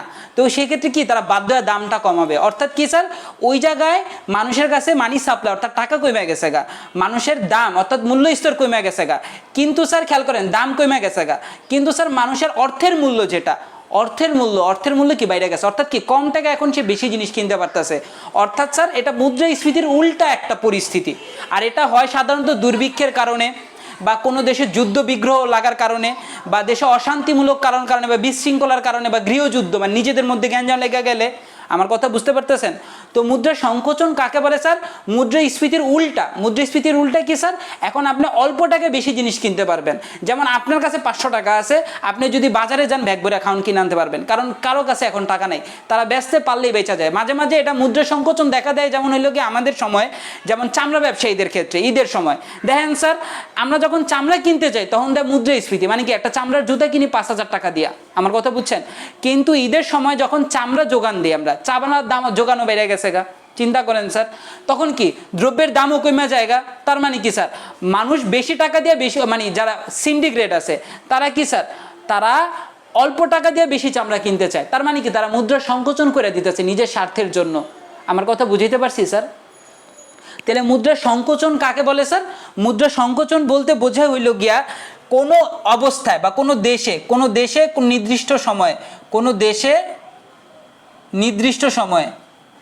নির্দিষ্ট সময়ে কি হইব স্যার? উল্টা হবে স্যার। এখন কি হবে স্যার, কথা বুঝে বলি। এখন উল্টা হবে কি স্যার, যদি অর্থের যোগান, আমি কি বুঝিতে পারতেছি স্যার? অর্থের যোগান ও দাম কমে যায় স্যার। ওই যে এই জায়গায় থাকেন, অর্থের যোগান এবং দাম কমে গেছে, কিন্তু বাড়ছে কি স্যার, অর্থের মূল্য। কিন্তু অর্থের মূল্য বৃদ্ধি পেলে তাকে মুদ্রা সংকোচন বলে। মূল্য বৃদ্ধি পেলে তাকে মুদ্রা সংকোচন বলে। বৃদ্ধি পেলে তাকে মুদ্রা সংকোচন বলে। আমি কি বুঝতে পারছি বাপ? আমি একজন কমার্সের স্টুডেন্ট, আমি কমার্সের সব সাবজেক্ট পড়াইতে পারি, ফিনান্স, অ্যাকাউন্টিং, যেটাই বলেন আপনি। তো আমি এরপরে অর্থনীতি শুধুমাত্র পড়াই, আর আমার চ্যানেলটা শুধুমাত্র রাখছি অর্থনীতি লেখা। কেন জানেন? কারণ হইল গিয়া স্যার, একজন ডাক্তার একটা বিষয়ে স্পেশালিস্ট হয়, সে যদি সকল বিষয় খাওয়াইতে চায় কখনো সে খাওয়াইতে পারবে না। আমার একটা আলাদা আইডেন্টিফাই হবে শুধুমাত্র অর্থনীতি, এটা আমি বিশ্বাস করি। আমার কথা বুঝছেন স্যার? আমি যেটা বুঝি সেটা আপনি বুঝতে হবে। মানে আমার কাছে মনে হয় এটা ওভার কনফিডেন্স না, আমার বিশ্বাস। কথা বুঝতে পারছেন? তো যাই হোক স্যার, একটু বেশি জ্ঞান দিয়ে দিলাম। বাংলি থাকলে 5 টাকা দিন। যাই হোক স্যার, এমনি কইলাম সংকোচন বলে। যাই হোক স্যার, তো মুদ্রা সংকোচন কাকে বলে স্যার? কোনো দেশে নির্দিষ্ট সময়ে যদি অর্থের যোগান ও দাম কমে যায় কিন্তু অর্থের মূল্য বৃদ্ধি পেলে তাকে কি বলে স্যার? মুদ্রা সংকোচন বলে। আর ওই চিত্রটা হবে কি স্যার? মুদ্রাস্ফীতির উল্টা। মুদ্রাস্ফীতির উল্টা কেমন হবে স্যার? ধরেন আগে মানুষ ছিল গিয়া কি, উল্টা কথাটা বলবো, উল্টাভাবে কিভাবে বলবো? আগে মানুষ ছিল 20 কোটি, কোনো দেশের মানুষ ছিল 20 কোটি। উল্টা চিত্রটা 1,47,570 বর্গ কিলোমিটার ধরেন জায়গার দাম। তো আগে মানুষ ছিল কত স্যার? প্রথম চাহিদা রেখা D1, এখন কি D1 উপরে, ঠিক আছে স্যার? এখন ধরেন মানুষ ছিল কত? 20 কোটি। কথা বুঝছেন? মানে চাহিদা ছিল কি বেশি, কিন্তু দেশে লাগলো গৃহযুদ্ধ মানে কি সিরিয়ার মতন অবস্থা হইলো। তো সিরিয়ার মতো অবস্থা হওয়ার কারণে কি স্যার, মানুষের চাহিদা কমে যাবে, মানে জনসংখ্যাই কমে যাবে, চাহিদা কমবে না, তো কি করবে স্যার? তো চাহিদা হয়ে গেলো কি D2, অর্থাৎ কি 10 কোটি দেওয়া দাঁড়াইলো। মানে কি মুদ্রা সংকোচনের উল্টা, এখন ওইটা উপরে গেছে, এটা নিচে নামছে। মানে কি জনসংখ্যা গেছে কি তো 10 কোটি স্যার। তার মানে কি আগে দাম যদি জমির দাম থাকে 10 লাখ টাকা। এখন জমির দাম কি কমে যাবে স্যার, কেন স্যার কমবে? কারণ কি স্যার, খেয়াল করেন, কারণ ওই লোকে মানুষ কমে গেছে, মানুষের চাহিদা কমে গেছে, তাই এটা কি স্যার মুদ্রা সংকোচন, সরি তাই এটা কি স্যার মুদ্রা সংকোচন। তো মুদ্রা সংকোচন জিনিসটা কি উল্টা দিক হয় স্যার, উপর দিক থেকে কই যায় স্যার, নিচের দিকে যায়। আমি কি বুঝাইতে পারছি স্যার? তাহলে মুদ্রাস্ফীতির উল্টা জিনিস হলো কি মুদ্রা সংকোচন। আমি কি বুঝাইতে পারছি স্যার? না বুঝলে বলেন, বুঝাইতে পারলে বলেন স্যার। আর এই জায়গায় যারা আছে, অন্য যারা আছে তারাও বলেন স্যার, ছেলেটাকে একা দেয়, পরবর্তীতে কবে যে এ ক্যাসা বৈষম্য হ্যাঁ ভাই, मैं मर जाऊँ, साड्डा कुत्ता टॉमी मेरा कुत्ता कुत्ता, এই কথা বলবে পরবর্তীতে। তো ভাই আমি এটা সহ্য করতে পারব না, কথা বুঝছেন স্যার? যাই হোক স্যার, বাকি সবাই বুঝতেছেন, একটু কথাবার্তি কন আমার লগে, আমিও তো মানুষ, মনে হচ্ছে যে এলিয়েন লগে ক্লাস করতেছি। আচ্ছা স্যার, আনিকা আছে ভাই? অনর্থক কথা বলুন না, যাতে যারা ভিডিও দেখে তারা ইরিটেট না হয়। বুঝতেছেন কথা? আচ্ছা ঠিক আছে। আচ্ছা স্যার, তাহলে আমরা মুদ্রাস্ফীতি মুদ্রা সংকোচন পেলাম। এখন আমি দুইটা প্রশ্ন করব, আপনি দেখি দুইটা প্রশ্নের কি জবাব দেন। আমি মুসলাম স্যার, মুদ্রাস্ফীতি মুদ্রা সংকোচন কাকে বলে স্যার? প্রথম প্রশ্নটা আমি যদি আপনারা বলি স্যার, মুদ্রাস্ফীতি উত্তম না মুদ্রা সংকোচন উত্তম? যদিও দুইটাই খারাপ, টাকা কি মানুষের দুইটাই খারাপ, কিন্তু কি স্যার কোনটা উত্তম আপনি বলতে পারবেন? কেউ বলতে পারবেন? আমি লিখতে থাকি, বলেন মুদ্রাস্ফীতি এবং মুদ্রা সংকোচনের মধ্যে কোনটা উত্তম? মুদ্রাস্ফীতি ও মুদ্রা সংকোচনের মধ্যে কোনটা উত্তম?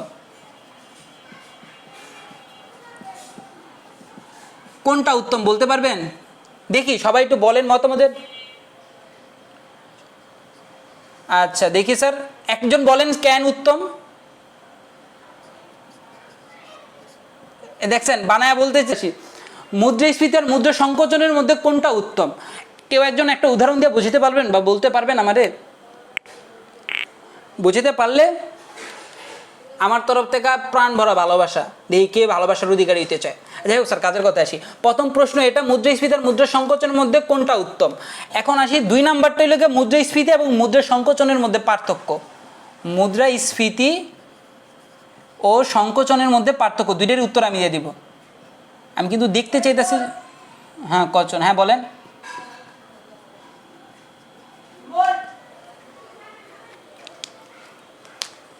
ভাই তুই বই লেওস নাকি ভাই, একটু খাস বাংলায় ক, আমরা গ্রামের মানুষ কেমনে বুঝুম নীতি অনীতি বা নৈতিক অনৈতিক কেমনে বুঝুম ক? তো কাইন্দি দিব 2 ফোঁটা চোখের পানি। তুই কইলি ঠিক আছে, যারা আমার রেকর্ড শুনতেছে এরা কইব যে মুদ্রাস্ফীতি অর্থনীতির নেতিবাচক প্রভাব ফেলে। এখন বুঝলাম আমি, মনে কর যারা বই লেখে তারা এইভাবে কথা বলবো, তুই ওই খাস বাংলায় লুঙ্গি ভাষায় কথা বলবি। লুঙ্গি ভাষায় কি স্যার, যেমন আমা ভাত খাইতে দাও তো, ব্যাপারটা এরকম, কথা বুঝেন নাই? আমা ভাত দাও তো, এরকম শুদ্ধ ভাষায় কথা বলে কেমন জানি লাগে, যেমন তেমন কথা কই। আচ্ছা যাই হোক স্যার, কাজের কথায় আসি, সাধু ভাষায় কথা কই, আবার তুই আবার কিছু মনে করিস না আমি এমনই। যাই হোক স্যার, ঠিক আছে, নেতিবাচক ইতিবাচক কথাটা বললে না অনেকে বুঝতে পারে না। ক্যান্সার যারা এই ভিডিওটা তো মনে কর সর্বত্র, পৃথিবীর সর্বত্র দেখবে, সর্বত্র মানে কি বাংলাদেশে দেখবে এবং সর্বত্র দেখবে, আমার কথা বুঝতে পারছেন? তো এই ক্ষেত্রে স্যার সবাই আবার উচ্চ মার্গীয় কথাগুলো না বোঝে না, তাই আমি একবারে এমনভাবে কথা বলি, মানে একবারে মাটির সাথে মিশা কথা বলি আমি, যেটা মনে কর লো লেভেল থেকে হাই লেভেল সবাই বুঝে। তো যাই হোক স্যার, মুদ্রাস্ফীতি বলতে বোঝা হইল গিয়ে কি, আপনি বেশি টাকায় কম জিনিস পাইতেছেন, আর মুদ্রা সংকোচন মানে হইল গিয়ে কি স্যার, আপনি কম টাকায় বেশি জিনিস পাইতেছেন। এখন দুইটাই খারাপ। কেন খারাপ স্যার? আপনি যদি বেশি টাকা কম জিনিস পান তাহলে গরিব মানুষ মেরে যে বোকা, আবার যদি কম টাকায় বেশি জিনিস পান এটাও দেশের জন্য খারাপ। কেন খারাপ স্যার? কারণ মানুষের কাছে যদি টাকা নাই থাকে তাহলে দেশের উন্নতি হবে কেমন? আমার কথা বুঝতে পারছেন? অর্থাৎ ব্যাপারটা হলো এরকম। তো এই জায়গায় ব্যাপারটা হলো মুদ্রাস্ফীতি এবং মুদ্রা সংকোচনের মধ্যে আপনি কোনটারে নেবেন, তাই না স্যার? তো মুদ্রাস্ফীতিও খারাপ, মুদ্রা সংকোচনও খারাপ, কিন্তু এই জায়গায় যদি উত্তমের ক্ষেত্রে বলতে চাই তাহলে আপনি বলবেন মুদ্রাস্ফীতি ভালো। কেন ভালো স্যার একটু খেয়াল করবেন, আমি পার্থক্যটা লেখা বোঝাবো, কিন্তু আমি এটা বোঝাইতেছি আগে। দেখেন, মুদ্রাস্ফীতি মানে কি স্যার? টাকা বেড়ে যাওয়া। মুদ্রাস্ফীতি মানে কি, এক কথা বলি কি, টাকা বাড়া। আমরা বললাম না টাকার মজুদ বাড়ে, তাই না স্যার? মুদ্রাস্ফীতি মানে টাকা বাড়ে, আর মুদ্রা সংকোচন মানে কি স্যার? টাকা কমে। কথা বোঝেন নেই স্যার? এখন আপনি যদি দেখেন যে টাকা কমে গেছে তখন তো আপনি তো উপু দেওয়া পড়বেন টাকা কমের দিকে, কিন্তু নিজে একটু স্বার্থপর না হয়ে রাষ্ট্রের কথা ভাবেন। রাষ্ট্রে আপনার টাকা কমা মানে কি স্যার? রাষ্ট্রের টাকা কমে যাওয়া। কথা বোঝেন নেই স্যার? আপনার টাকা কমা মানে কি স্যার? রাষ্ট্রের টাকা কমা যাওয়া। তো রাষ্ট্রের টাকা যদি সবার হাতে থেকে কমা জায়গা, তাহলে রাষ্ট্রের উন্নতি করবো কে স্যার? রাষ্ট্রের কি ভালো করবো কে? আমি কি বুঝিতে পারতেছি স্যার? অর্থাৎ কি স্যার, টাকা কমে যাওয়া মানে সবার হাতে টাকা কমে যাওয়া, আর টাকা কমে যাওয়ার কারণে কি হয় স্যার, অর্থনৈতিক মন্দা দেখা দেয়। কি বলে স্যার, অর্থনৈতিক মন্দা মানে অর্থনৈতিক খারাপ অবস্থা দেখা দেয়, অর্থনৈতিক বাজে অবস্থা দেখা দেয়। কথা বুঝতে পারতেছেন? তো বাজে অবস্থা দেখা দিলে স্যার জনগণ ভালো হয়, জনগণের উপকার হয়, কিন্তু স্যার কি হয় স্যার, একটা সময় পর দেখা যাবে যে দেশটা কি মানে কি মানে একবারে নিম্ন দিকে চলে গেছে, দেশটা গেছে লিবিয়ার মতন। কয়েকদিন পর দেখুন যে সাব্বিরে মাটি চাবাইতেছে, কিরে সাব্বির কি অবস্থা, ভাইয়া চকলেট খাই, তোর বাইক করে দেবো পকেট থেকে মাটি, আমি কি তোর এই অবস্থা কেন, মুদ্রা সংকোচন, মুদ্রা সংকোচন। যাই হোক স্যার, তো আমার কথা বুঝতে পারছেন স্যার। আরেকটা লোকের টাকা বাইরে যাওয়া, এখন টাকা বাড়লে কাদের হাতে বাড়ে স্যার, টাকা বাড়ে হইল গিয়ে সব শ্রেণী মানুষের হাতে। তো এখন গরিব যারা তারা যদি টাকা নাও বাড়ে, ধনী শ্রেণীদের কাছে টাকা বাড়লে ব্যাপারটা সত্যিই খারাপ। কেন খারাপ স্যার, কারণ ধনী শ্রেণীরা বেশি করে টাকা মজুত করা শুরু করে, গরিব শ্রেণীরা পায় না। কিন্তু স্যার ধনী শ্রেণীরাও নিজের স্বার্থ রক্ষা করার পাশাপাশি কিছু উন্নয়নমূলক কাজ করে। অর্থাৎ কি স্যার, মুদ্রাস্ফীতি হইল গিয়া ধনতান্ত্রিক দেশগুলোতে, ধনতান্ত্রিক মানে ধনী দেশগুলোতে। কিন্তু এর কারণে যদি আপনার কাছে টাকা নাও থাকে রাষ্ট্রের কল্যাণ হয়। কারণ কি স্যার, রাষ্ট্রের মানুষের কাছে টাকা বাইরে যায়। আমার কথা বুঝছেন? তাহলে অর্থনৈতিক সমৃদ্ধি ঘটে। অর্থনৈতিক সমৃদ্ধি মানে কি স্যার, অর্থনৈতিক উন্নতি ঘটে। আমি কি বুঝতে পারছি স্যার? তো ব্যাপারটা হলো গিয়ে মুদ্রাস্ফীতি আর মুদ্রা সংকোচনের মধ্যে যদি বলে কোনটা ভালো, তাহলে বলবেন দুইটাই খারাপ। কিন্তু আমি এই জায়গায় মুদ্রাস্ফীতিরে সাপোর্ট করি। কেন? কারণ এর মাধ্যমে অর্থনীতির সমৃদ্ধি ঘটার একটা সুযোগ আছে যা মুদ্রা সংকোচনের মধ্যে নাই।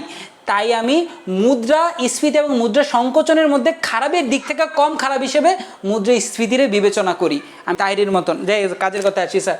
তো মুদ্রাস্ফীতি মুদ্রা সংকোচন কি পেলাম আমরা স্যার, দুইটার মধ্যে কি বুঝলাম কোনটা উত্তম। পরেরটা বললাম পার্থক্য। আপনারা পার্থক্য কেমনে দেন জানেন স্যার? এই জিনিসটা আমার খুব ঘৃণা লাগে, খুব ঘৃণা লাগে।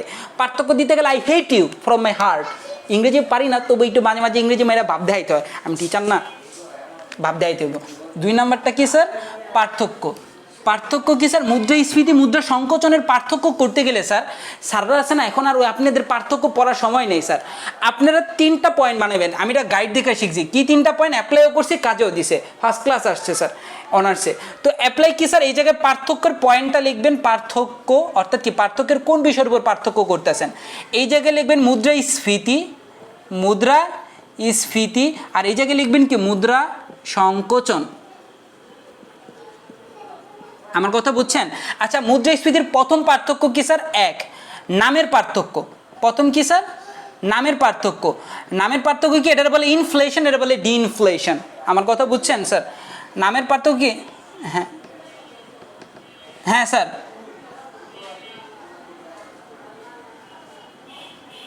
হ্যাঁ স্যার। তাহলে কি স্যার, টপিকটা লিখলে পার্থক্য দিলে আপনি যদি টপিকটা দেন তাহলে স্যারের ভেতরে আর পড়ার মতো সময় নেই স্যার। আপনি কি লিখছেন হামিতামি এগুলো পড়ার টাইম আছে স্যার? যখন আপনি টপিকটা এই জায়গায় উল্লেখ করে দিবেন না, স্যারে বুঝা যাবে আপনি এই পার্থক্য, তখন আপনি খালি ওই সাইডে দেখা দেখা নাম্বার দিয়ে দিবে। আমার কথা বুঝতে পারছেন? 2 নাম্বারটা কি স্যার, সংজ্ঞা। 2 নাম্বারটার পার্থক্য কি স্যার, সংজ্ঞার পার্থক্য। অর্থাৎ মুদ্রাস্ফীতি কাকে বলে আর মুদ্রা সংকোচন কাকে বলে, এই সংজ্ঞাটা দিলে কি স্যার ভালো। আমার কথা বুঝতে পারছেন স্যার? 3 নাম্বারটা কি স্যার, 3 নাম্বার দেখেন আমি ওই পড়ার মধ্যেই বলতেছি। 3 নাম্বার, জি স্যার বলেন আমারে কি হয়েছে, বুঝি নেই। হ্যাঁ সমস্যা নাই, সমস্যা নাই, এটি কোনো ব্যাপার না। আমি কি বলছি, মেথডটা ঠিক রাখেন। আপনি কোনটা আগে পিছিয়ে দিচ্ছেন এটা ফ্যাক্ট না, আপনি প্রসেসটা ঠিক রাখেন। আমার কথা বুঝছেন? আমার আল্লাহর রহমতে ফার্স্ট ক্লাস আসছে এই প্রসেস ইউজ করে। আর আমি আল্লাহর রহমতে, আমি এই কথাটা কেন, আমি আল্লাহর রহমতে ঢাকা বোর্ডে স্ট্যান্ড করছি এই ফার্স্ট ক্লাস দিয়া, মানে কি বলে এই মেথড দিয়া। আর আমি এরকমই করছি, কথা বুঝতে পারছেন? এই প্রসেস দিয়েই, সমস্যা নেই। আচ্ছা স্যার, এখন আমি বলি স্যার মুদ্রাস্ফীতি এটা গেল স্যার। পরেরটা কি স্যার, মুদ্রাস্ফীতির একটা পার্থক্য কি স্যার? স্যার অনেক সময় আমি অনেক কথা বলি স্যার, আমি আমার কোয়ালিফিকেশন কেউরে বলি না, এই জিনিসটা আমি সবারে বলে দিই। কেন স্যার? কারণ আমার কোয়ালিফিকেশন কি এটা জানার চেয়ে আমি কেমন পড়াই এটা ইম্পর্টেন্ট। কথা বোঝেন নাই? আমি কোন জায়গা থেকে বিলং করি এটা বলার চেয়ে কি স্যার, অনেকে আমার প্রশ্ন করে ইনবক্সে, ভাই আপনি কই পড়েন, কি করেন, কোন জায়গায় কি করেন, ভাই কোনটা ইম্পর্টেন্ট। আমি যদি আপনি বলি আমি ঢাকা ইউনিভার্সিটিতে পড়ি, যদিও পড়ি না, ধরেন যদি বলি ঢাকা ইউনিভার্সিটিতে পড়ি, বা আমি আইবিএ করতেছি, বা আমি এমবিএ করতেছি, তাহলে কি আপনার আমার কি প্রায়োরিটিস বেশি দিবেন? ব্যাপারটা এমন না স্যার। মানুষের জাজ করবেন কি অনুযায়ী স্যার? মানুষের দক্ষতা অনুযায়ী। কথা বুঝতে পারছেন? পৃথিবীতে বর্তমানে বাংলাদেশের অবস্থা কেন জানেন? বাংলাদেশে স্যার অবস্থান বুঝা মানুষের সম্মান প্রদান করে। এই জিনিসটা কখনোই করবেন না, কারণ একজন সুইপারেরও আপনার থেকে ভালো জ্ঞান থাকতে পারে। তো এই জিনিসটা আমি সবসময় অবহেলা করার চেষ্টা করি। কথা বুঝছেন? আপনি আমার পড়া দেখেন কতটুকু বুঝতে পারতেছেন। তো আছেন স্যার, মুদ্রাস্ফীতির আরেকটা পার্থক্য কি স্যার? মুদ্রাস্ফীতির আরেকটা পার্থক্য হচ্ছে যে মুদ্রাস্ফীতির সময় অর্থের যোগান কি হয় স্যার? আমি 5টা পার্থক্য দিব, এনাফ, আর বেশি দিব না স্যার। একটা কি স্যার? মুদ্রাস্ফীতিতে অর্থের যোগান বৃদ্ধি পায়, আর মুদ্রা সংকোচনে অর্থের যোগান কি পায় স্যার? হ্রাস পায়। 4 নাম্বার পার্থক্য কি স্যার? মুদ্রাস্ফীতিতে জি স্যার, যোগান পরীক্ষা আসতে পারে স্যার। আমি ভাই আমি একটা বলি স্যার, পরীক্ষার মধ্যে আমি যেভাবে পড়াই সেটা হচ্ছে যে স্যার আমি গরুর ঘোড়ার আপনার বাচ্চার মতো ঠোঁটস্থ করে পড়াই দিব। আমি আপনার আমার বইটা আছে না, আমি বলি স্যার আমি জানি না কোন স্যার কেমন পড়ায়। 2015 সালের পর থেকে আমি এই একটা বই পড়াইতেছি। চিন্তা করেন 2015 থেকে 2022 সাল। কথা বুঝছেন? 2015 সালে আমি নিজেও পরীক্ষা দিয়েছি, আমার বন্ধুকেও পড়াইছি। তো আমি এই প্রসেসটাই ফলো করতেছি। তার মানে আমার বইয়ের প্রতিটা পাতা পাতা মুখস্থ। কারণ আপনি একটা বই যদি একবার পড়েন আপনার যদি এই অবস্থা, আর আমি তো বইটা প্রতি বছরই অ্যানালাইজ করতেছি, নতুন নতুন জিনিস শিখতেছি, আপনাদের শিখাইতেছি। এই ক্ষেত্রে কি স্যার আমি আপনারা এটাই বলবো, এটাই সাজেশন দিব যে আমি আপনারা যেভাবে পড়াইতেছি না, আপনার বইয়ের টপিকগুলো এভাবেই সাজানো। এখন ব্যাপারটা হলো গিয়ে যারা বই লেখে তারা কি করে? একটু চালাকি করে। কি চালাকি করে জানেন? তারা নতুন করে যে নিজের ক্রিয়েটিভিটি দিয়ে বই লিখবে, ব্যাপারটা এমন করে না। ওনারা কি করে? কারো বই কিনা আনে বা কোনো বড় রাইটারের বই কিনে না, আগে পিছিয়ে করে টপিক। আমার কথা বুঝছেন? তো এই ক্ষেত্রে স্যার আমি যা পড়াইতেছি ওই প্রসেস বা টপিকগুলো সেম থাকবে, কিন্তু কি টপিক এক পিস থাকতে পারে বইয়ের মধ্যে। কিন্তু আমি বইয়ের পড়া যেটা পড়াইতেছি সেটা ক থেকে শুরু কইরা একবারে খ, গরুর ঘোড়ার সব একই প্রসেস। মানে কি আমার প্রসেসের মধ্যে কমন পড়বে। আমি 100% গ্যারান্টি দিয়ে লেখা দিব এবং আমি আপনার প্রশ্নের উত্তরও পড়াই দিই। ইভেন আমি আপনার 2টা ক্লাস নেওয়ার পর বোর্ড প্রশ্ন সলভ করি, কলেজ প্রশ্ন সলভ করি। এবং আমি আপনাদের বলি আপনি মান্দার আমল থেকে প্রশ্ন নিয়ে আসেন, হয় আমি শিখবো, কারণ প্রতি বছরে আমি শিখতেছি। নতুন নতুন কিছু দেখলে আমি যেটা পাই না সেটা শিখা ফেলি। এমন না যে আমি সব পারি, আমার এক্সপিরিয়েন্সতে আমি পারি। তো আপনি যদি নতুন কোনো কিছু আমরা শিখাইতে পারেন আলহামদুলিল্লাহ, আবার আমি না পারলে, আপনি না পারলে আমি শেখাই দেবো। ব্যাপারটা এমন। কথা বুঝতে পারছেন? তো আপনি প্রবলেম আনেন, হয় আমি শিখবো না হয় আপনারে শেখাবো, দুইটার একটা। যা আমি কি আপনার পরবর্তী প্রজন্ম বা পরবর্তী ছোট ভাইদের আমি কাজে লাগাবো, এটা কথা বুঝতে পারছেন? তো যাই হোক স্যার, আমার পরে একবারে গরুর ঘোড়ার পর্যন্ত আপনি আমার চ্যানেলে যায় আমার ভিডিওগুলো একটু দেখেন। ইভেন আমি প্রশ্ন সলভ করাই দিই আমার প্রসেসে। কাজের কথা আসি স্যার। পরেরটা কি স্যার? 3 নাম্বার টপিক ছিল অর্থের কি যোগান। পরেরটা কি স্যার? অর্থের দাম, অর্থাৎ দাম মূল্য। অর্থাৎ কি মুদ্রাস্ফীতির সময় দাম বৃদ্ধি পায়, এই জায়গায় মুদ্রা সংকোচনের সময় দাম হ্রাস পায়। আমি কি বেশি কথা কই স্যার? স্যার সকাল থেকে সন্ধ্যা পর্যন্ত স্টুডেন্ট পড়াইতে মানে এমন একটা অবস্থা হয়, ওই যে কাজের কথা। যাই হোক স্যার, পরবর্তীতে কি স্যার? পরবর্তীতে সবচেয়ে ইম্পর্টেন্ট যেটা কথা সেটা হচ্ছিল অর্থের মূল্য। এটা কি স্যার? অর্থের মূল্য। তো এই জায়গায় স্যার অর্থের মূল্য কি হয় স্যার? হ্রাস পায়। আর এই জায়গায় অর্থের মূল্য কি হয় স্যার? বৃদ্ধি পায়। এই 5টা পার্থক্য অনুযায়ী এনাফ। আর বাকিটা আপনারা নিজেরা অনুযায়ী পড়া নিয়েন বা আপনারা জাইনা নিয়েন। আমার কথা বুঝতে পারছেন স্যার? তো এই জায়গায় আমি 5টা পার্থক্য মুদ্রাস্ফীতি, মুদ্রা সংকোচনের দিয়ে দিলাম। এটাই লোকে আমার পরিচিতি পর্ব শেষ। আমার আরও 2টা টপিক আছে এই চ্যাপ্টারের। আরেকটা লোকে মুদ্রাস্ফীতির প্রকারভেদ। আমি আপনাদের বইতে বা আপনাদের সাজেশনে আমি একটা কি বা আপনাদের গ্রুপে আমি একটা ফটো দিছি, ফটোটা বের করেন, আমি এই টপিকটা মুছতেছি। আজকে আমি মুদ্রার প্রকারভেদের প্রথম টপিকটা পড়াই দিব, ঠিক আছে স্যার? অর্থাৎ কারণ ও প্রক্রিয়া ভিত্তিক মুদ্রাস্ফীতি, এটা খুব খুব খুব ইম্পর্টেন্ট, অর্থাৎ ভেরি ভেরি ইম্পর্টেন্ট। এই টপিকটা ভেরি ভেরি ইম্পর্টেন্ট। আপনারা গ্রুপের থেকে যায় ওই জিনিসটা বের করেন স্যার। আর আমি পড়াবো বেশিক্ষণ না স্যার। আর সামনে কি এমবিএ পরীক্ষা, তো স্যার আমি একটু ক্লাসগুলো ছোটো ছোটো করবো, কিন্তু নিয়মিত করানোর চেষ্টা করব যাতে আপনারা উপকৃত হইতে পারেন, ঠিক আছে? আমি মুছতাছি। হ্যাঁ, এত বড় ক্লাস করলে না স্যার অনেকে ধৈর্য নিয়ে করে না, কিন্তু আমার প্ল্যান কি জানেন স্যার? আমার প্ল্যান হইল গিয়ে আপনাদের পরীক্ষার আগে ফ্রি অফ কস্ট, পরীক্ষার আগে আমি আপনাদের 1 মাস আগে বইটা শেষ করে রিভিশন দিতে চাইতেছি। কথা বুঝছেন? বিগত ক্লাসগুলো হয়তো আপনারা পান নাই। হ্যাঁ স্যার, সব সব বাপ সব সব আগের ক্লাসে এগুলা করাইছি। আরে বাপ রে, তুই তো মিস করে লেছিস ক্লাস। সব সব সব A to Z। যাই হোক স্যার, পরবর্তীতে আসি স্যার। তো মুদ্রাস্ফীতির প্রথম যে প্রকারভেদটা, মুদ্রাস্ফীতি কয় প্রকার বলেন তো? পরের টপিক পড়তেছি মুদ্রাস্ফীতির প্রকারভেদ। এখন আমি আপনাদের বলবো মুদ্রাস্ফীতি কত প্রকার। আপনারা যারা আমার ছবিটা পাইছেন তারা তো পাইছেন, যারা ছবিটা পান নাই তা আমি পার্ট টু পার্ট আপনাদের ভাগ করে দিব স্যার। প্রথম মুদ্রাস্ফীতির প্রকারভেদ হলো 7 প্রকার। কখনো মুদ্রাস্ফীতির প্রকারভেদ করতে লইলে বা কোনো কিছুর প্রকারভেদ পড়তে লইলে না এরকম চিত্র আকারে পড়বেন। কেন জানেন স্যার? কারণ বিজ্ঞানীরা দেখছে যে মানুষের চিন্তা ধারণ ক্ষমতা 30 বছর প্লাস, যে দৃষ্টিশক্তি বেশি প্রখর। আপনি 30 বছর পরও কোনো জায়গায় গেলে আপনার দৃষ্টি বলবে আমি ওই জায়গা চিনি, কিন্তু কি স্যার আপনার মনে নাই। অর্থাৎ কি মানুষের চিত্র জিনিসটা বেশি মনে রাখতে পারে। তো চিত্র আকারে কোনো কিছুর প্রকারভেদ যদি মুখস্থ করেন তাহলে মনে থাকে স্যার। আর চিত্র আকারে তো করবেন প্লাস ওই জায়গায় নাম্বার লেখা রাখবেন। অর্থাৎ মুদ্রাস্ফীতি কয় প্রকার? 7 প্রকার। এভাবে 7 দিয়ে রাখবেন, তাহলে আপনি সহজে মুখস্থ রাখতে পারবেন। মুদ্রাস্ফীতি কত প্রকার স্যার? 7 প্রকার। অনেকের বইতে এই বিষয়টা নাই, কিন্তু রণজিৎ স্যারের বইতে এটা সুন্দরভাবে উপস্থাপন করছে। মুদ্রাস্ফীতি কয় প্রকার স্যার? 7 প্রকার। অনেকের বইতে কমভাবে দেওয়া আছে। তো মুদ্রাস্ফীতি প্রথম যে প্রকারটা আমি সেটা বলতেছি, আজকে প্রথম প্রকার পর্যন্ত পড়াই রাইখা দিব। 7 প্রকার আমি A to Z মুখে বলবো, কারণ এটা খুবই ইম্পর্টেন্ট স্যার। 1 অবজেক্টিভের লেগা, 2 আপনার ইয়ের লেগাও, গরুর গোড়ার গল লেগাও। আর এটা সবচেয়ে ইম্পর্টেন্ট, প্রথম যে প্রকারটা সেটা VVI। প্রথম প্রকারের নাম কি স্যার? মুদ্রাস্ফীতি কারণ ও কি বলছে? কারণ ও প্রক্রিয়া ভিত্তিক মুদ্রাস্ফীতি। 1 নাম্বারটা কি স্যার? কারণ ও প্রক্রিয়া ভিত্তিক মুদ্রাস্ফীতি। এটা কি? এটা বোঝা বলতেছি। কারণ ও প্রক্রিয়া ভিত্তিক মুদ্রাস্ফীতি, প্রক্রিয়া ভিত্তিক মুদ্রাস্ফীতি। তাহলে মুদ্রাস্ফীতির প্রথমটা কি স্যার? কারণ। অর্থাৎ কি স্যার? কি কি কারণে মুদ্রাস্ফীতি ঘটে?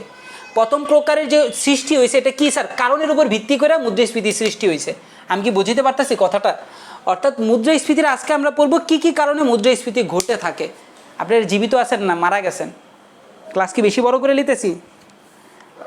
বেশি বড় করে নিলে কোয়েন যে ভাই অনেক বড় হয়ে গেছে গা, ধৈর্য রাখতে পারতাছি না। পরবর্তীতে আমি মনে করেন একটা জুজু জুজু ড্যান্স দিয়ে দিব, পরবর্তীতে আপনার মনের ভিতরে একটা ফুর্তি দেবো, আবার পড়ার দিকে মনোযোগ দিবেন। যাই হোক স্যার, কাজের কথা যাই। তো বলবেন যে পড়ালেখা 3টা কারণে হয়, এন্টারটেনমেন্ট এন্টারটেনমেন্ট এন্টারটেনমেন্ট। তো যাই হোক স্যার, মুদ্রাস্ফীতির প্রথমটা পড়তেছি কারণ ও প্রক্রিয়া ভিত্তিক মুদ্রাস্ফীতি। আজকে আমার এটাই লাস্ট টপিক। তো এটা করার জন্য আমি একটু মুছলাম, কারণ আমার পুরো স্পেসটা লাগবে। ঠিক আছে, আমরা আজকে পড়তেছি শর্টকাটে লিখবো স্যার কারণজনিত মুদ্রাস্ফীতি। 1 মুদ্রাস্ফীতির প্রথম প্রকার সেটা কি স্যার? কারণজনিত মুদ্রাস্ফীতি। কারণ। আচ্ছা, কি কি কারণে মুদ্রাস্ফীতি হয় স্যার? আমি বলতেছি, মনোযোগ দেন। যদিও ক টাইপের থিওরি, মনোযোগ রাখার লেগে এই টপিকটা অনেক ইম্পর্টেন্ট স্যার। থিওরি জিনিস মাথায় নিতে না, কিন্তু আপনি বই পড়লে কিছু বুঝবেন না। প্রথমটা হলো অতিরিক্ত মুদ্রাস্ফীতি। অতিরিক্ত মুদ্রাস্ফীতি কে বলতে পারবেন? বলতে থাকেন, আমি লিখতে থাকি। যা পারেন বলেন, সমস্যা নাই। অতিরিক্ত মুদ্রাস্ফীতি কাকে বলে বলেন তো?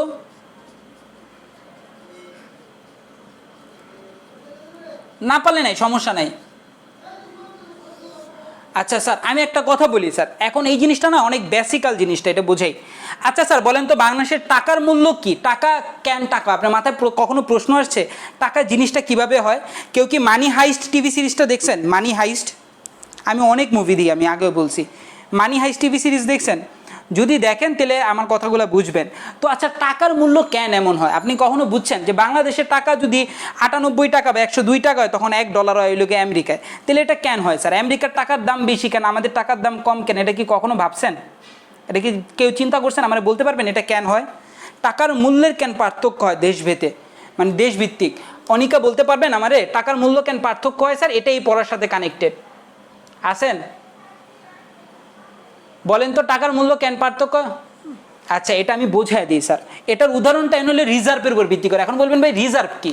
রিজার্ভ হচ্ছে কি স্যার? আমাদের বাংলাদেশ ব্যাংকে আছে না স্যার, এটা ধরেন বাংলাদেশ ব্যাংক, বাংলাদেশের ব্যাংকে স্বর্ণ আছে, ওই স্বর্ণের উপর ভিত্তি করে টাকার মূল্য হয়। জিনিসটা উদাহরণ দিয়ে বোঝাই, সুন্দর করে বুঝবেন। ধরেন অনিকার কাছে একটা জমি আছে। অনিকা, ভাবতেছেন আপনার কাছে একটা জমি আছে। এখন জমিটা কি বস্তুগত জিনিস? অর্থাৎ কি আপনি জমি নিয়ে রাস্তায় ঘুরতে পারবেন? এত বড় জমিটা নিয়ে কোনোদিন ঘুরতে পারবেন না।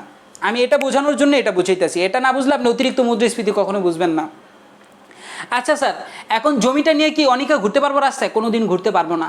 কারণ কি স্যার? জমি একটা হিউজ বস্তুগত জিনিস, যেটা নিয়ে বা একটা মাটি বা একটা দলা, ওইটা নিয়ে ঘুরতে পারবেন না। উদাহরণস্বরূপ আপনার কাছে 10 ভরি স্বর্ণ আছে বা 5 ভরি স্বর্ণ আছে। এখন স্বর্ণ জিনিসটা যদিও অল্প ভারী, তবু আপনি রাস্তায় নিয়ে ঘুরবেন না কেন? এটা আপনার সেফটি না। আমার কথা বুঝতে পারছেন?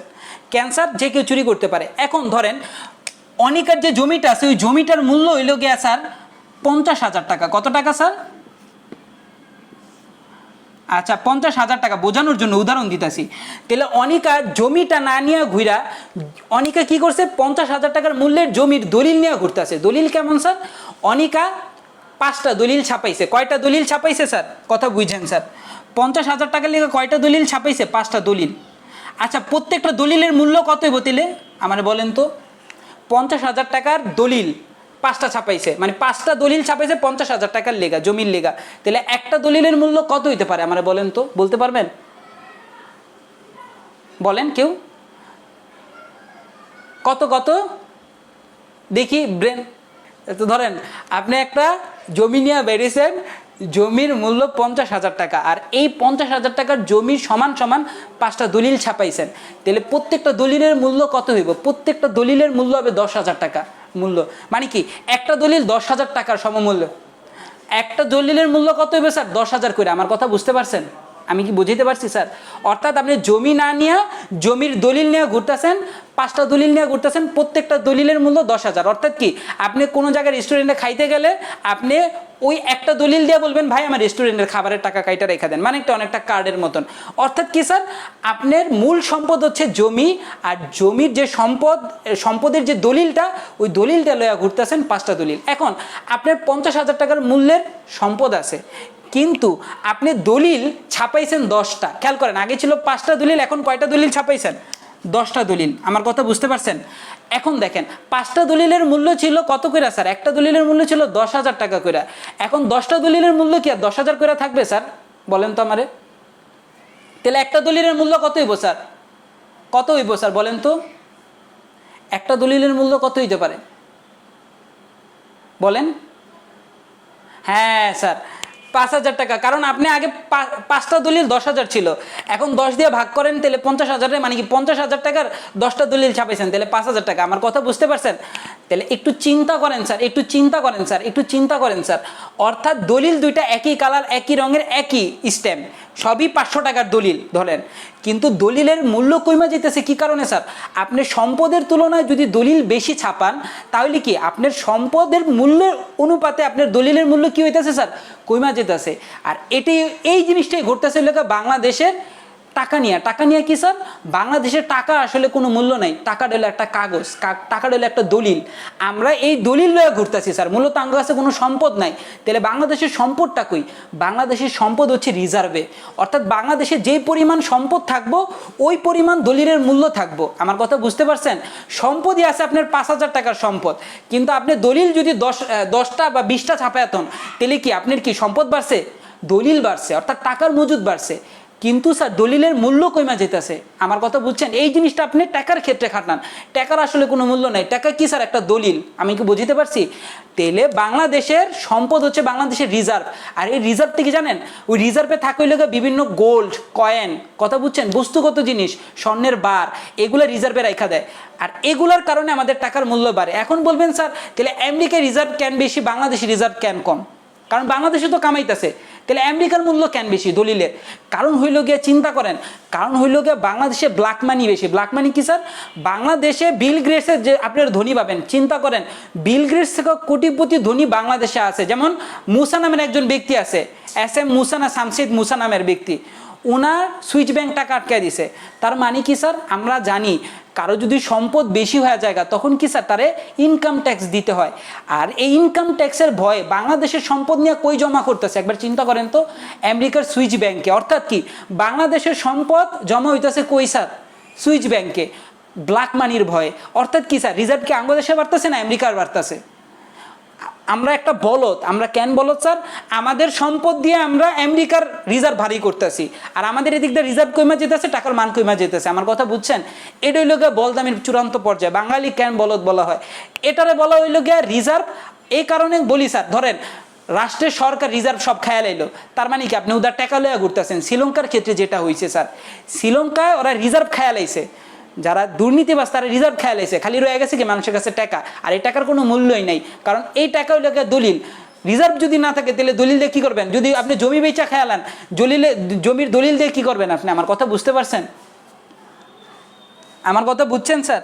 না বুঝলে বলেন স্যার।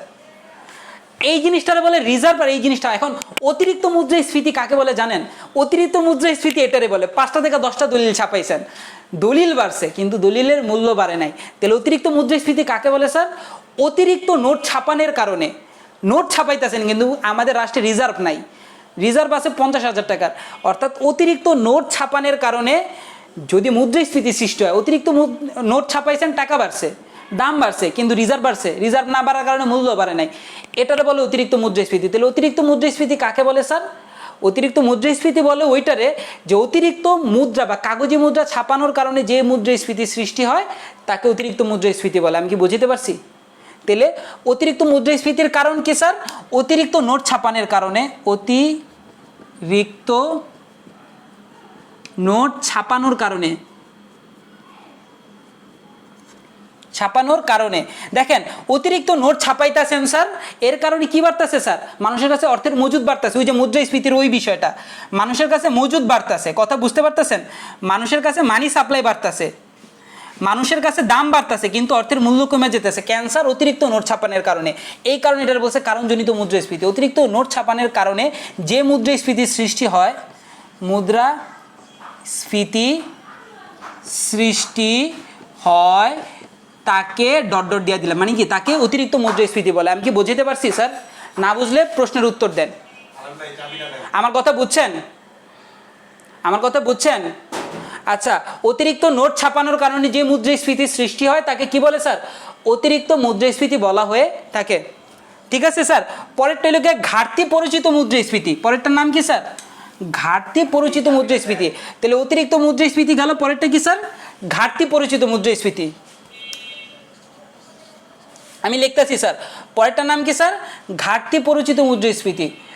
পরিচিত মুদ্রাস্ফীতি, পরিচিত মুদ্রাস্ফীতি।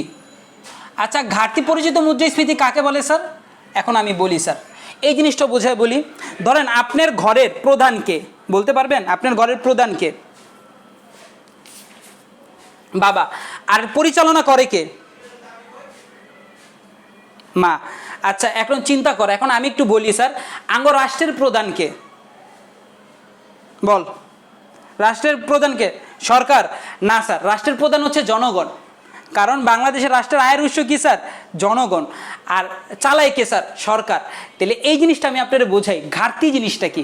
ঘাটতি হইল কি আপনার বাপে আপনার মারে 10,000 টাকা দিল, খেয়াল করেন স্যার, 10,000 টাকা দিছে 1 মাস কি করার জন্য? ঘর চালানোর লেগা। কথা বুঝতে পারছেন? অর্থাৎ জনগণের টাকা সরকার নিছে কি? রাষ্ট্র চালানোর লেগা। আমার কথা বুঝতেছেন? তো ঘাটতি জিনিসটা কি স্যার? আপনার মা 15 দিন যাওয়ার পর বা 20 দিন যাওয়ার পর আপনার মা একটু চালাকি করলো, চালাকি কইরা বললো যে আমার টাকা শেষ হয়ে গেছে গা, কিন্তু আপনার মার কাছে টাকা আছে, আমার টাকা শেষ হয়ে গেছে গা, আমার কিছু টাকা দেন যাতে আমি আরো 10 দিন সংসারটা চালাইতে পারি। তেলে আপনার বাপে আপনার মারে আরো 5,000 টাকা দিল 10 দিন সংসার চালানোর লেগা। এখন আপনার মার কাছে টাকা আছে, আরো টাকা দিছে, তার মানে কি আপনার মার কাছে টাকা বাড়ছে না কমছে বলেন তো? বাড়ছে। তার মানে আপনার মার কাছে টাকা না থাকা শর্ত আপনার মা আপনার বাপেরে বুঝ দিছে যে আমার কাছে টাকার ঘাটতি আছে, অর্থাৎ টাকা কম আছে। তাহলে চিন্তা করেন, সরকার যদি সরকারের জনগণের থেকে টাকা নিতে থাকে, কিন্তু সরকার জনগণকে বুঝ দিতেছে কি টাকা কম আছে, টাকা কম আছে, অর্থাৎ কি সরকার মূলত টাকা নিয়ে নিজেদের কাছে কক্ষাঘাত করতেছে। সরকার তো শুধুমাত্র একজন ব্যক্তি না, সরকার বুঝে লেগে সরকারের অধীনস্থ সবাই। তেলে দেখেন প্রত্যক্ষভাবে জনগণ থেকে টাকা নিয়ে পরোক্ষভাবে কারা জমা করতেছে স্যার? সরকার। এই জায়গায় যেমন আপনি একটা জিনিস চিন্তা করেন, আপনার মা আপনার বাপের থেকে টাকা রেখে দেখি সংসারেই খরচ করবে, কিন্তু রাষ্ট্রের ক্ষেত্রে এমনটা হয় না। জনগণ থেকে টাকা নিয়ে সরকার কি করে স্যার? সরকারের জনগণের থেকে টাকা নিয়ে টাকা মাইরা দেয় দুর্নীতি কইরা। আমার কথা বুঝিতে পারতেছি স্যার? আমি কি ক্লিয়ার ব্যাপারটা? আমি কি বুঝিতে পারছি?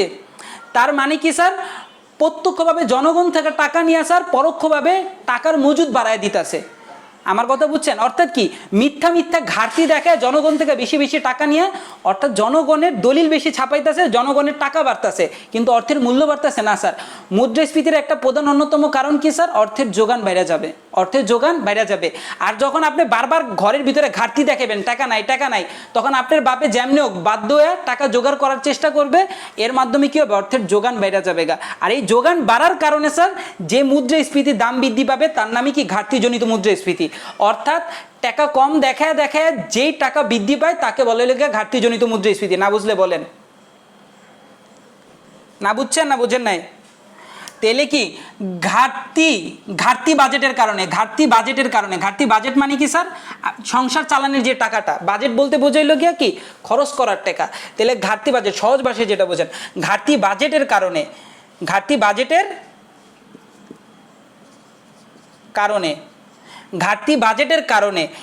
অর্থের যোগান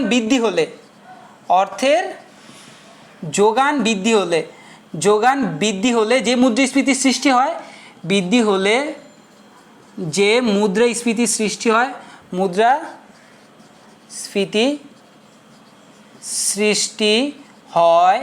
তাকে কি বলে স্যার? তাকে ঘাটতি পরিচিত মুদ্রাস্ফীতি বলে। না বুঝলে বলেন।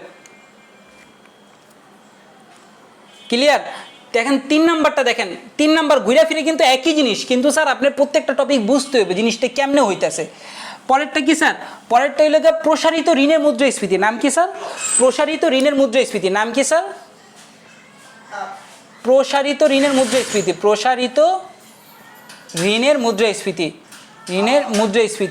আচ্ছা, প্রসারিত ঋণের মুদ্রাস্ফীতি কি স্যার বলতে পারবেন? সবচেয়ে বড় উদাহরণ কি জানেন? প্রসারিত ঋণের মুদ্রাস্ফীতির সবচেয়ে বড় উদাহরণ হচ্ছে স্যার বাংলাদেশের কি বলেন তো? পদ্মা সেতুর জন্য কত টাকা নিছে বলেন তো?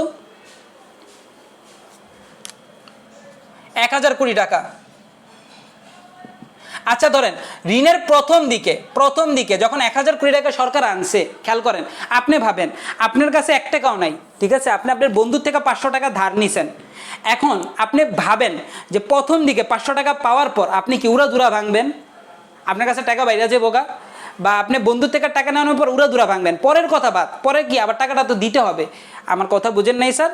পরে কি টাকাটা দিতে হবে, সেটা আপনি যেমনিই দেন, আপনি ভিক্ষা করে দেন, আপনার জিনিসপত্র বেচা দেন, বা আপনার গোটি বন্ধক রেখা দেন, আপনি দিতে হবে। আমার কথা বুঝতে পারছেন? বন্ধু খুব খারাপ জিনিস স্যার, কাইন্ডলি একটু রিকানেক্ট হন।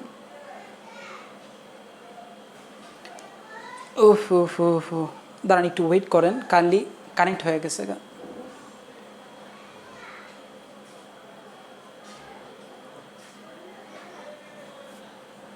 সরি কানেক্ট লস হওয়ার জন্য, সরি স্যার, কানেক্ট লস হওয়ার জন্য আবার ঢুকছেন, এর জন্য আপনাদের ধন্যবাদ। গলার অবস্থা শেষ স্যার, চিল্লাইতে আর 5-10 মিনিট পড়াবো, তারপরেই ছুটি দিয়ে দিবে ইনশাল্লাহ।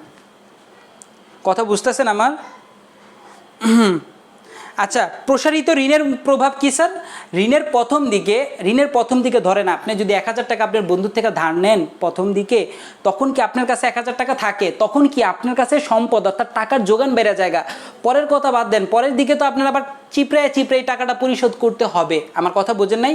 তো আপনি যত ঋণ নেবেন, রাষ্ট্রের প্রথম দিকে সরকারের টাকা বাড়বে, আর ওই টাকা বাড়ার কারণে কি হয় স্যার? জিনিসপত্রের দাম বাড়তে পারে স্যার, কারণ জনগণের হাতে টাকা আইসা পড়ে। আমার কথা বুঝছেন? আর এর কারণে যে মুদ্রাস্ফীতির সৃষ্টি হয় তাকে প্রসারিত ঋণের মুদ্রাস্ফীতি বলে। অর্থাৎ কি কোনো নির্দিষ্ট অঞ্চলে বারবার ঋণ নেওয়ার কারণে অর্থের যোগান বৃদ্ধির ফলে যে মুদ্রাস্ফীতির সৃষ্টি হয় তাকে কি বলে স্যার? তাকে প্রসারিত ঋণের মুদ্রাস্ফীতি বলে। আমার কথা বুঝছেন? লিখতে পারেন স্যার। তাহলে কি বারবার ঋণ গ্রহণ করার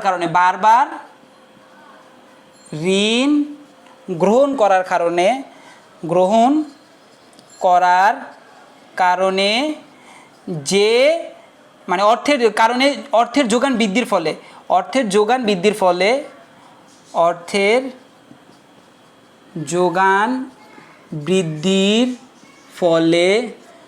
যে মুদ্রাস্ফীতির সৃষ্টি হয়,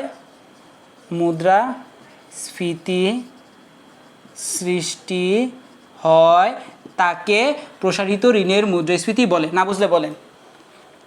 এরপরে যে দুইটা টপিক পড়াবো সেটাই কি